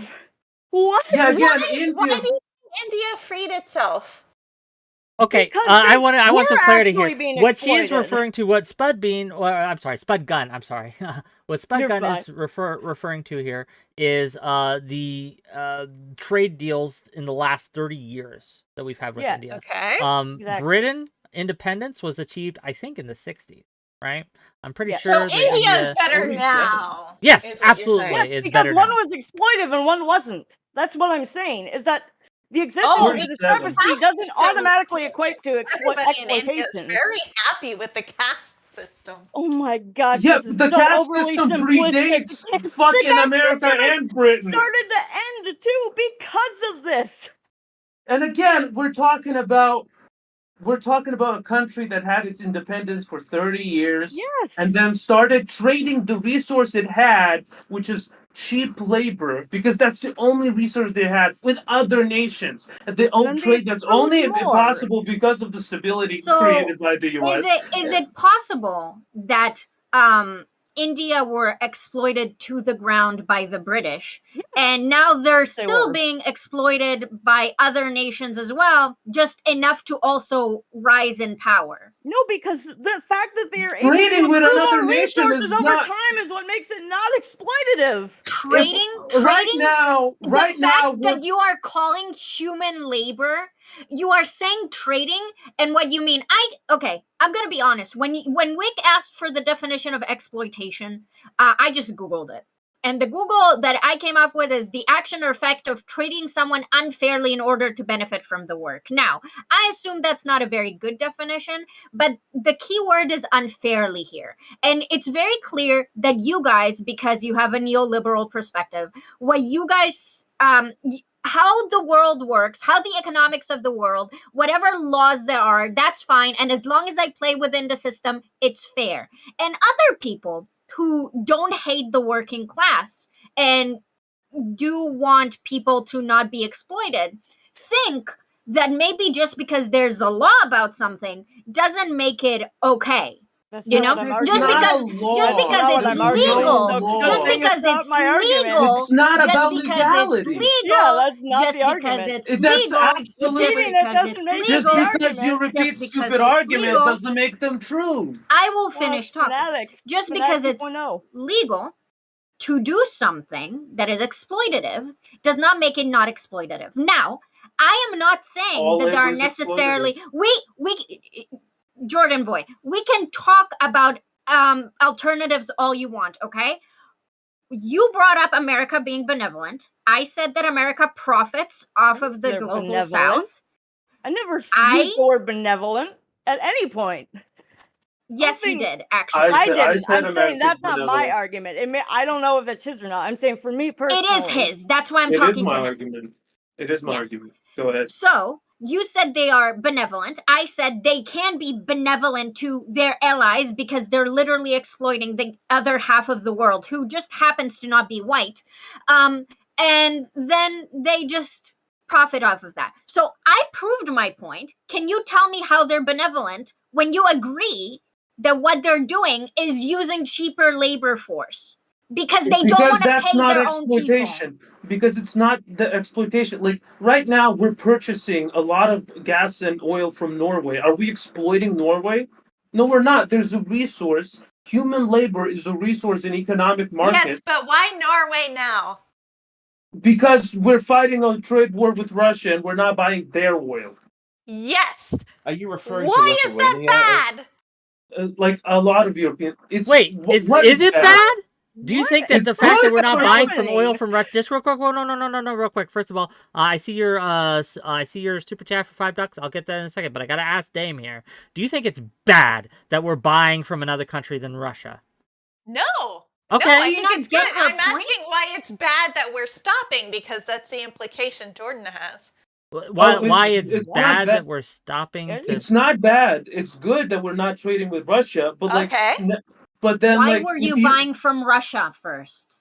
It was cheaper. Because we had infrastructure that made buying from Russia cheaper. Why are you acting like this is a gotcha? Why wouldn't we buy something for cheap if it was for cheap?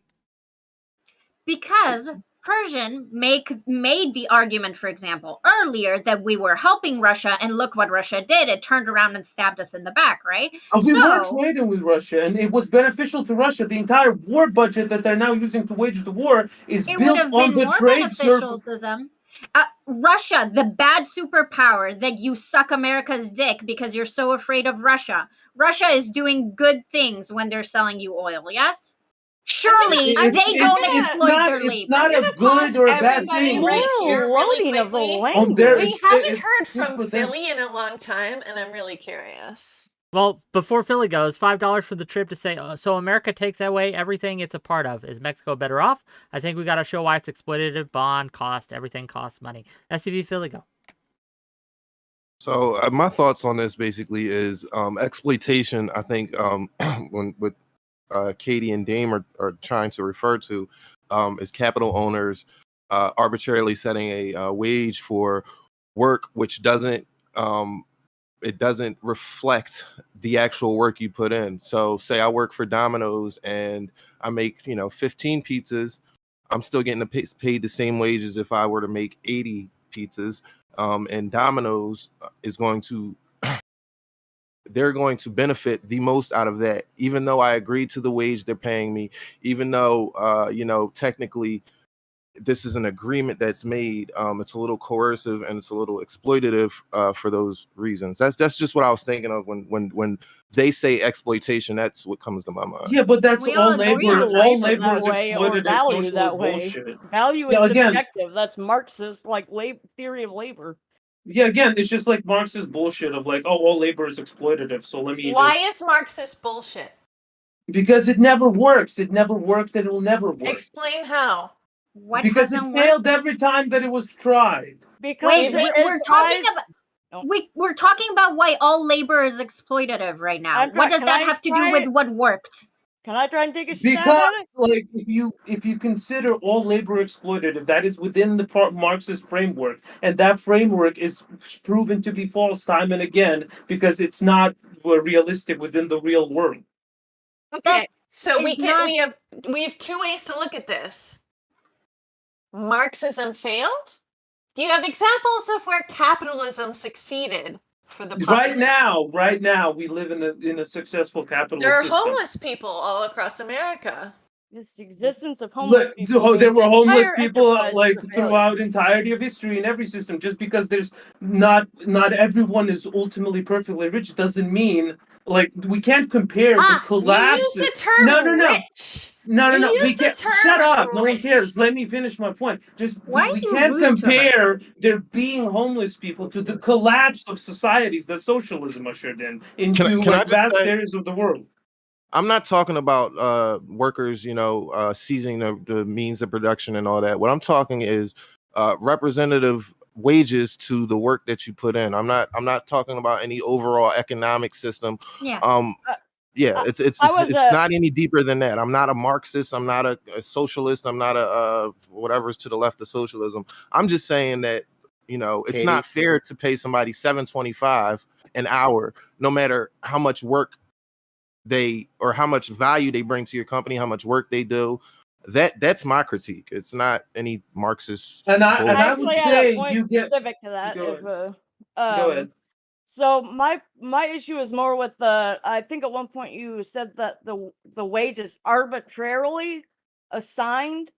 It's Yeah, not. meaning no matter what you do, like no matter how much work you put in, you're not going to get paid more. When I say arbitrary, I don't mean they're just plucking the number out of thin air. Obviously, it's based on minimum wage and it's based on trade or industry standards, but usually it's not to the benefit of the worker. Well, I would say it's based more on what the now obviously the minimum wage is a separate aspect of it, but beyond the minimum wage, I would say anything above that is based on a combination of the cost of living where you are and how much you're willing to accept for pay. Okay, I wanna. why Okay, are stop. so many people Stop. I just want to put a pin in this and to say that obviously, there are certain corporations that are more exploitative than others. There are some who pay a much more Yeah. fair wage than others, and so I mean, I don't. I know that capitalism and the system we live under allows that, and I would argue that there are certain corporations that are I would say are engaging in the international market in an exploitative way. But I would also argue that there are corporations who are absolutely not being exploitative, Yes. right? And it's a case by case basis, right? Yes. I don't think that's Can you an give me American an example thing. of a Does that make sense? corporation that's not being exploitative? Sure, I could Just probably. quickly, before you answer, Wick, for the sake of the argument that we're having, I agree. I want to talk about more exploitative and less exploitative. The problem is that 𝕵𝖔𝖎 needed to bring up Marxism to not engage with the concept that America is exploiting Mexico. So that's What I'm saying, like, again, the only way you said that America's exploiting Mexico is that, like, American companies is buying Mexican labor at the fair market price that is in Mexico, because Mexican companies are Who paying defines the same fair? wages. Yeah. Stardust. I want to define say fair hi for to. me? The workers willing to accept. I want to give some space to Stardust. That's what fairdom. That's what Nobody. I wanna- That's what the Stop, term stop, stop, means, stop. is not at the the work gunpoint is. asking Mexicans to work. I Not want to ask moralizing it. Stardust, American hegemony, based or cringe? Based. Based. Hell Why? yeah. Hey, Stardust. Because America has the best values of any country, and I'm sorry, we got involved with NATO, and we have the largest military power in the world. NATO countries in general, a lot of them have not built up their military, and as a result, we are kind of contractually obligated to defend people. The United States has, I believe, contracts with like some 60 plus countries to provide military defense when needed. We are an important force on the global stage when it comes to defending freedom, when it comes to defending against human rights abuses. And sure, we don't get everything perfect, but we still overall, I think, do the best. And values of these countries matter. I don't understand. yeah. You're both saying that you're obligated to protect countries that don't have their own military, We but should also be.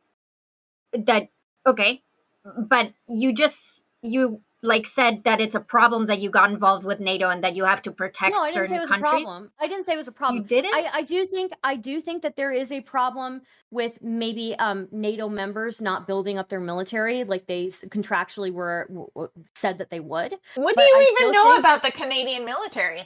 But well, I'm not talking about What the Canadian Talking military? No, about I'm memeing. I'm NATO. memeing. What? No, that's my point. What do But- you know? Canada's part of NATO. Do you know anything about the Canadian military to stand on to say that they're not holding their ground? I'm not talking about Canada. There are tons of You're other talking countries about involved in. NATO. Canada's I'm part of talking NATO. about the NATO other countries. Excuse me. Yeah, Excuse Canada me. is spending 1.3%. They signed. Excuse me. I am talking about other countries within NATO. Did I say Canada specifically? No, I fucking didn't. You stupid fucking bitch. All right. What I was talking about. Stardust. I'm You sorry. can't come in and just start. Yes, she sorry, can. when Hell somebody yeah. comes here Another and starts country talking that's to me not about holding up something I'm their not end. fucking talking about. Germany.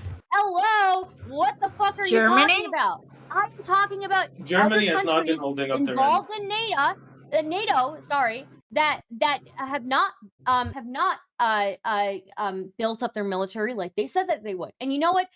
There's a problem there. But at the end of the day, America should still be involved on the global stage. We are an important force when it comes to defending countries' sovereignty, when it comes to defending countries against other outside powers fucking dominating them, and when it comes to defending the democratic values that we all hold You near and actually dear. just used the term dominating them, which implies that you think America should be in charge of these people.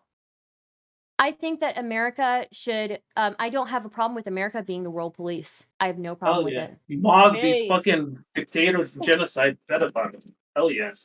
Okay.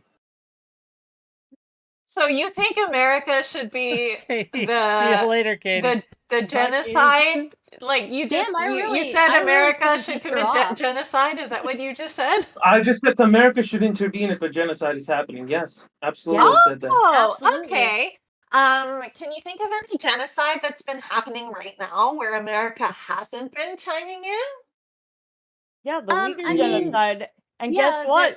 That's What because genocide? China is another superpower. They're not one under America. So Almost like that's the America only way is they can not- commit a genocide is when America is not over them. Yeah, So if America's not willing to step up there, is what I'll you're be right saying. back. what we're No, saying we is know we America start is not nuclear willing war to over plunge it, the but sure world into thing. nuclear fire because we don't have the capability I guess to that means enforce you're the not will on consistent, China huh? effectively enough. Like your whole contention here is that America should become so strong that they could crush China, right? That's what you're saying. No, that's not what I'm saying. But Your like, argument is that America should be the protector, and it sounds like they're not protecting. because they're not capable yet. This is Oh, not the so point you think America's a you're wimp. making.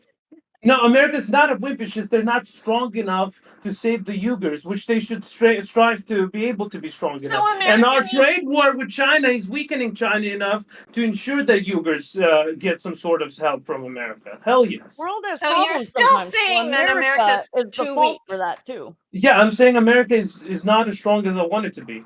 America's too weak. Say those words. To save Uyghurs, yes. All right. Well, how about the America Democratic is too And weak. Republic dog of ruling Congo? Saying America those is too words. weak to effectively save the Uyghur population. Yes. Okay, thank you. Yes, it is.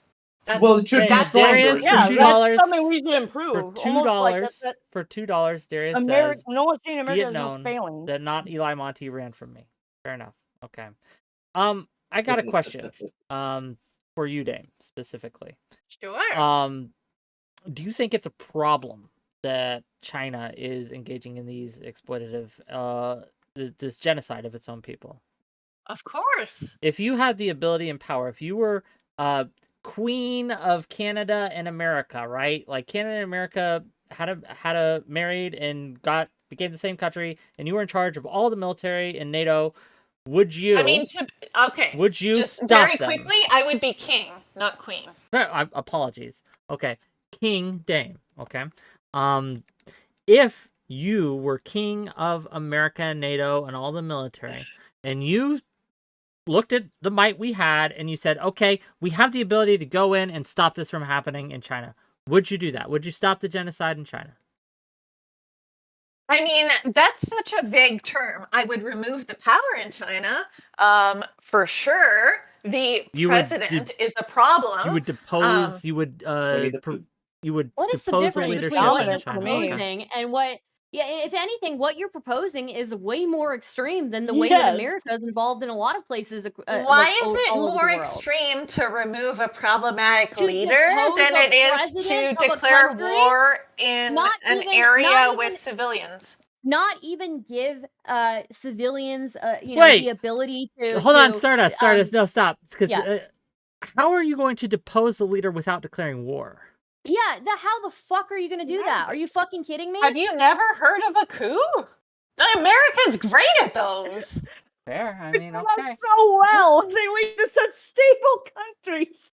Yeah, We do it in America's so South good at coups. You think this is America gonna all the work really time. well in China? I mean, again, sometimes you just can't do it. Like it's physically impossible to coup certain countries. Happening. It's What is possible. that? They What won't kind do of it because strategy it's is that? Are you too. fucking It kidding makes me? too much money. You're so No, American probably- What hegemony makes too much bad, money? but you're okay with China deposing to a the fucking, American people. deposing a fucking president of China, of China, literally. Yeah, America has control hello? of every Chinese What's the difference citizen between China and somehow, every can other make country, them coup Stardust? upon will. Wait, Stardust, what's the difference between China and every other country in this world? China is a dictatorship, and Mhm. China doesn't have the same values as America does. China, Right. but you know, when you're talking about other countries, every other country, China is much more powerful than any other country. There you go. There you go. China That's has another nukes. superpower. China has There you nukes. go. There you go. Would it be I think better that they America- weren't? I think Just it's better that both of you, America to is both of in you, charge to than Stardust China. I and will to tell you Philly. that. Just real quick, to Stardust and to Philly. Then, would you, right, if you had to choose between America as your superpower that controlled you, or China as the superpower controlled you, who would you choose? America. Okay. America, Yeah, 100%. fair enough. I So again again, declare No war. questions asked. if America wasn't a hegemonic power, let's say America did not have the military might, influence, world influence, do you think that China would simply stop where it is? No. No, so They're it not would stopping expand. it, even though we're here. Yeah, Yes. they're currently vying for control, power, influence, both monetarily Yes. and militarily in places like Africa and South America and other countries, things like that we currently have power over. Do you think it would be better for the world and better for these places for China to have control over these places, or for America to have control? Why is that the choice though? Because it is. If you Because get that rid is of one, the it doesn't choice. magically Because pop that China is out of the existence. Why choice. can't the countries have This have question- reign over their own people though? Because China won't let You them. clearly Because don't even China think won't that let Why don't them. they yourself. just You're listen talking But to us? America the doesn't fucking let them president. Hello? either. So but we have to choose America or China, and America is better. That's the choice. We should There just is no stop it other while choice. China gets But that becomes doesn't better and prove doesn't American do it either. But that doesn't Where? prove American China hegemony led a is coup. good Bro, I or, can't you with know, this. preferable. Okay. It's better than Okay, everything okay, else. gang, no one's giving reality. me money anymore, and unless you're going to give me money, I'm going to end this. So unless we can get some good donations, I'm going to put this to bed. But I will say this, before we go, right, and while you guys get your wallets open and hopefully throw me lots of money for the end of the month, I will say this, American hegemony, and even in countries where we exert a lot of influence and control, one of the reasons that we do that is at the behest and request of members of the country itself, the citizens of that country. For example, when we went into Korea, right, during the Korean War, it was at the behest of the people of South Korea.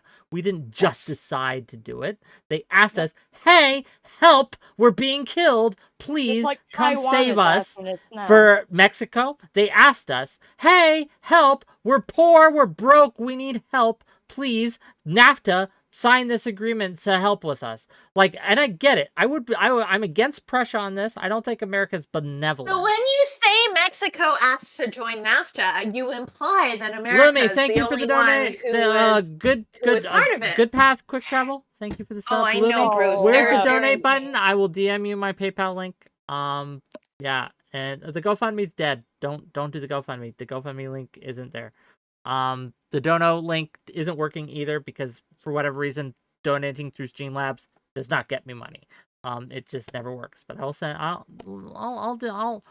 you some money, or I'll send you the link. Let me. Don't worry. Okay, but so I guess we're gonna get money to go on for a little more. But yeah. So again, like, what is your like the question isn't just like, is American hegemony perfect? It's not. Obviously, we would like it to be better. We'd like reforms to the system. The question is, your question is cringe. What would your question or be, Dame? based, What which would is so vague. Okay, let's define cringe or based. On the balance, Really? sure. On the balance, It's one does it question. do You more can't harm than good, answer. Yeah.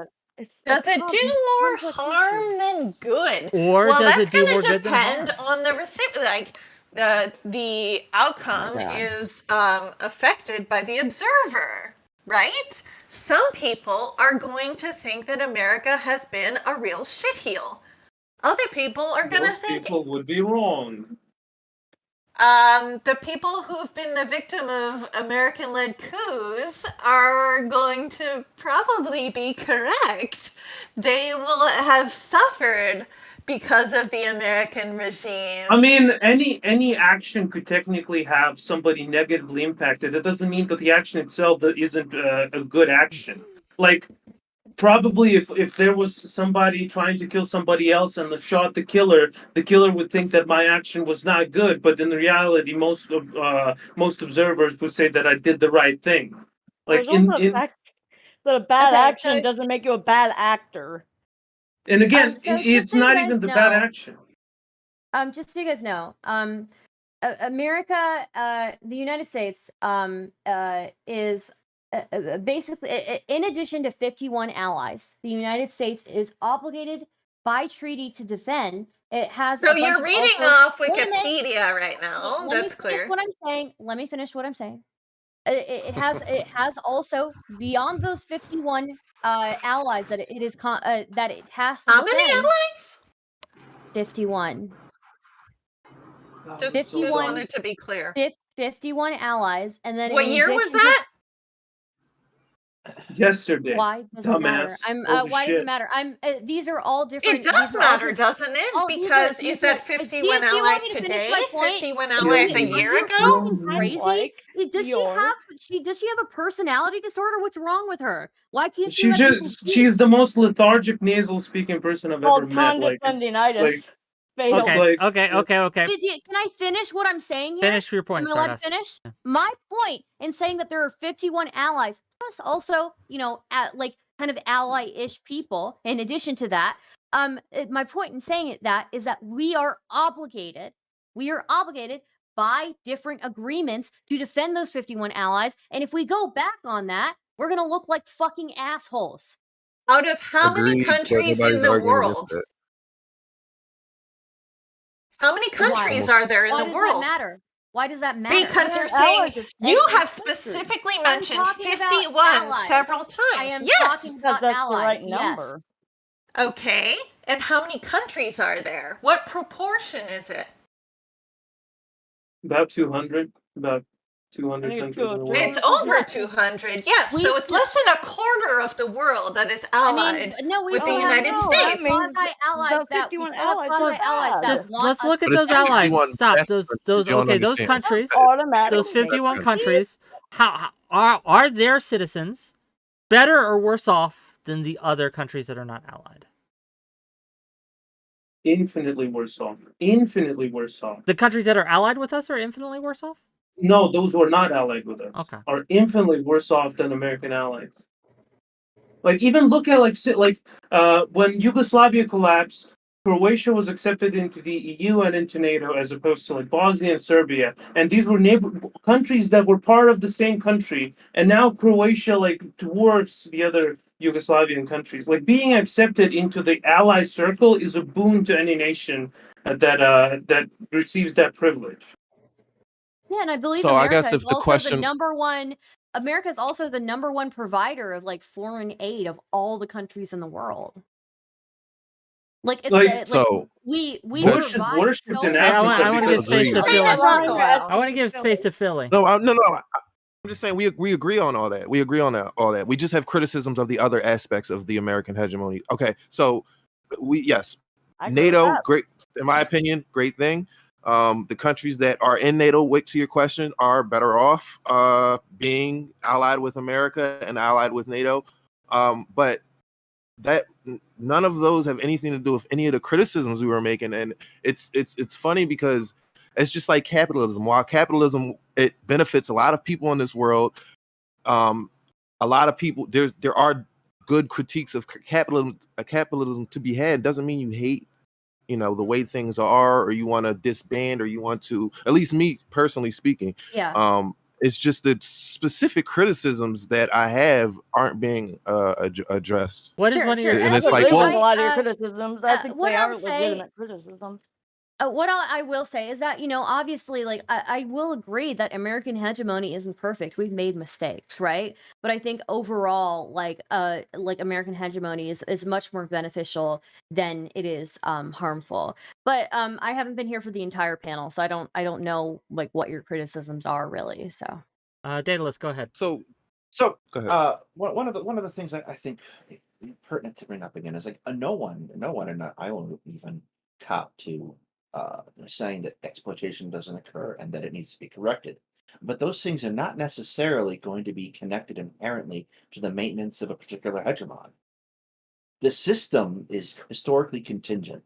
We have had hegemons throughout our history in various places and times, and we have seen deleterious results when those hegemons collapse. So, for the moment, again, ultimately, even through the bad parts that happen, I have to say that the prospect of those deleterious results is much worse than anything else we can advance as far as the harms that are being done. We can address the harms over time, but if we get into a situation where we find ourselves in another world war, all bets are off. Yeah, but cringed or based. Usually, when I'm preparing for a WIC panel, I assume his prompt is designed to get viewers in, and I try to Jumping off elevate point. it. Look, I love you, there Wick, is but a that- character that's limit. happening. No, let me address this. There's a character limit. Do you guys want a novel for a prompt? No one's gonna read that Fuck shit. no. No. Simple question that promotes discussion. That's all I'm Full looking prompt for. then. What's the full prompt?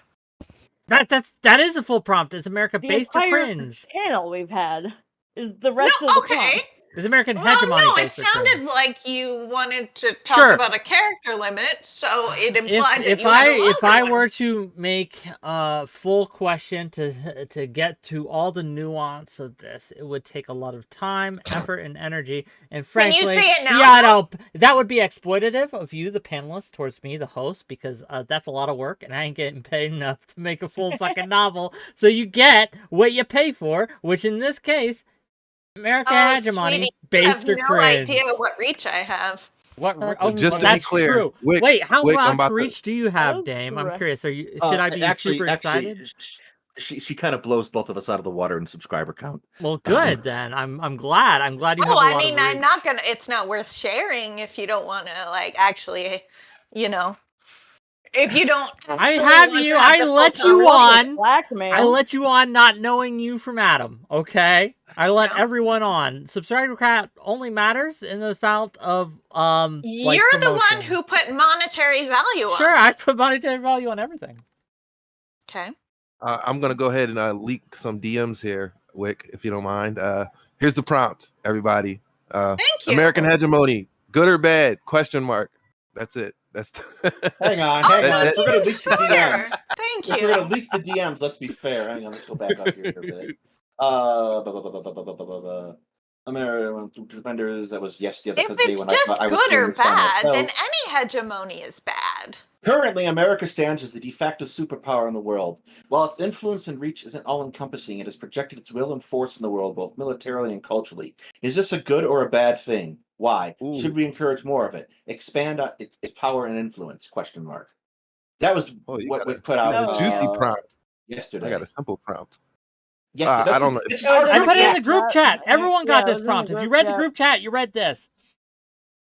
Well, that You just did read exposes the me. group chat. That Yeah, exposes maybe me. you should read the group chat. There was also definition of $100 hegemony in the Amazon group card that you didn't get to.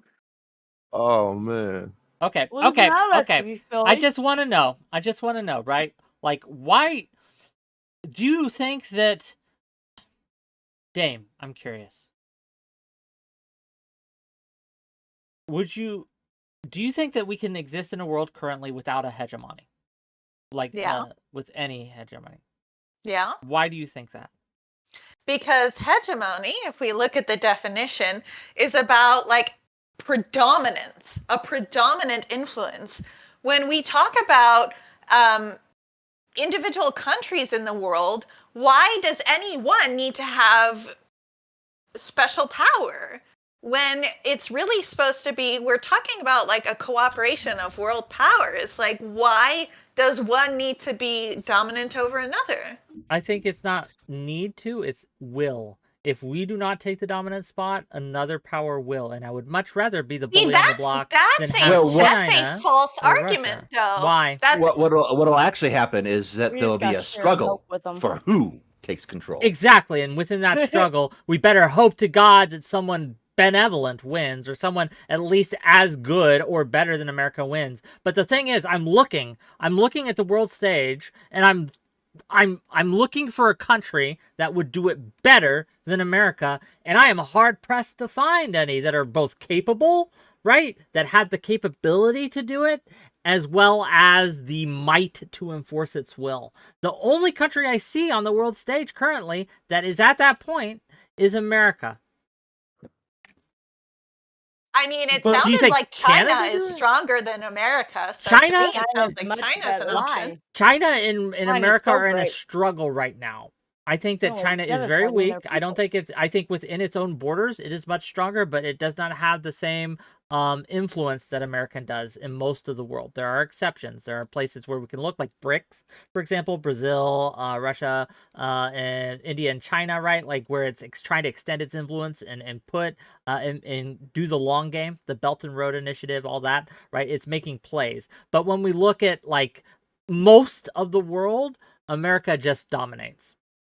Yeah. Well, so the question of hegemony, it's about unchecked hegemony. I think the fact that there are other superpowers in the world right now, currently, that can, in a way, keep America in check, but more so that America can keep these other countries in check. That's where I agree with the American hegemony is our ability to keep other superpowers, Russia, or what 10 years ago would be considered Russia, and China. Our ability to keep those countries in check. One of the principal things I think we have missed throughout much of this panel, and I'm stupid and should have brought it up sooner, is that hegemony is not a thing which is consciously constructed.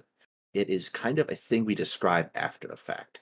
So, like earlier when we was talking about dismantling hegemony, it doesn't really work like that. It wasn't built. It is a impression that people have. Yeah. America's dominance is ensured not because of the things we have done, because of how we are perceived.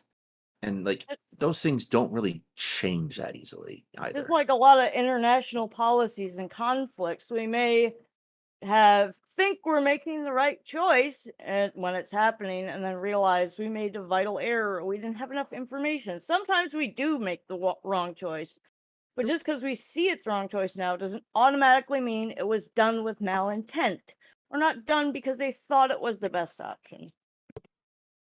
As was mentioned earlier as well, a lot of the reasons pre-hegemonic power, according to Daedalus here, which I don't know if I would agree entirely with his timing on this. I'm not sure if simply having a competing hegemony means that we are not a hegemony. I don't know. That's a definitional thing, semantics, whatever. But one of the reasons... It's okay, Wick. You can't always be based. It's true. In our struggle to become a hegemony, let's say it that way, right? We went into a lot of these countries that people were pointing out were exploitative or a wrong decision, if you will, like Vietnam, for example. But one of the only reasons we were there is because we were contesting influence, right? We were contesting influence in Vietnam between the Russians and Americans. Domino theory was a prevalent theory back then, that as these countries started to fall to communism and fall to USSR and under influence, it would create this kind of like domino effect, and we would be muscled out of the world. I think it's good that we oppose them, right? I can quibble with how we did it and saying, well, probably should have done it better there, here, there, the other place. But overall, I think that I'm glad America is a hegemonic power today. I just am. When it comes to Vietnam, if you want to talk about that, like a consequentialist view is Vietnam's doing great now. Phenomenal after the war. So, I mean, and it wasn't just us. Not that China... I would rest an argument on that, but yeah, did America win that war though? Yeah, but then China invaded right after and also lost. Like Vietnam just waged a very successful guerrilla campaign, and now like Vietnam is very good friends with the U.S. So ultimately, yeah, we kind of the U.S. kind of did win that war. Okay, It's, well, like, we are Damn. circling the drain, gang. Thank you for coming to my TED Talk. No, I appreciate all of you for coming. Thanks for joining the open panel. We do this all the time, gang. So if you like this kind of content, we'd love to have you again sometime. Next week, Monday, we're gonna be talking about the Supreme Court, whether or not we should abolish it. Tuesday, I'm going to be going on to Tom Foolery's show, where I'll be talking with Destiny and Kidology and a few others about sex work in Seldom and a few other topics. He invited me, so I'm happy to get an invite to other places. Yeah, that's what we got coming up. Gang, we're gonna raid out. Stardust, you gonna keep streaming after this, or you keep doing? Yeah, I'll probably still be streaming for a bit. I do appreciate it though. Thanks again for coming on, and All right. Much appreciated, Wick. Yeah, Thanks for It's having been me, fun. Wick. That's course, like really of course. no hard feelings to No, anyone we no, fought. this is Yeah, fun. no hard This is feelings fun. at all. This is fun. I like. Yeah. This is fun. We Okay. duke it out, and when we go home and party. All right. Cheers, everyone. Okay, have a Yeah. good weekend. No Bye. offense meant to Stardust, anybody. unblock me on Twitch.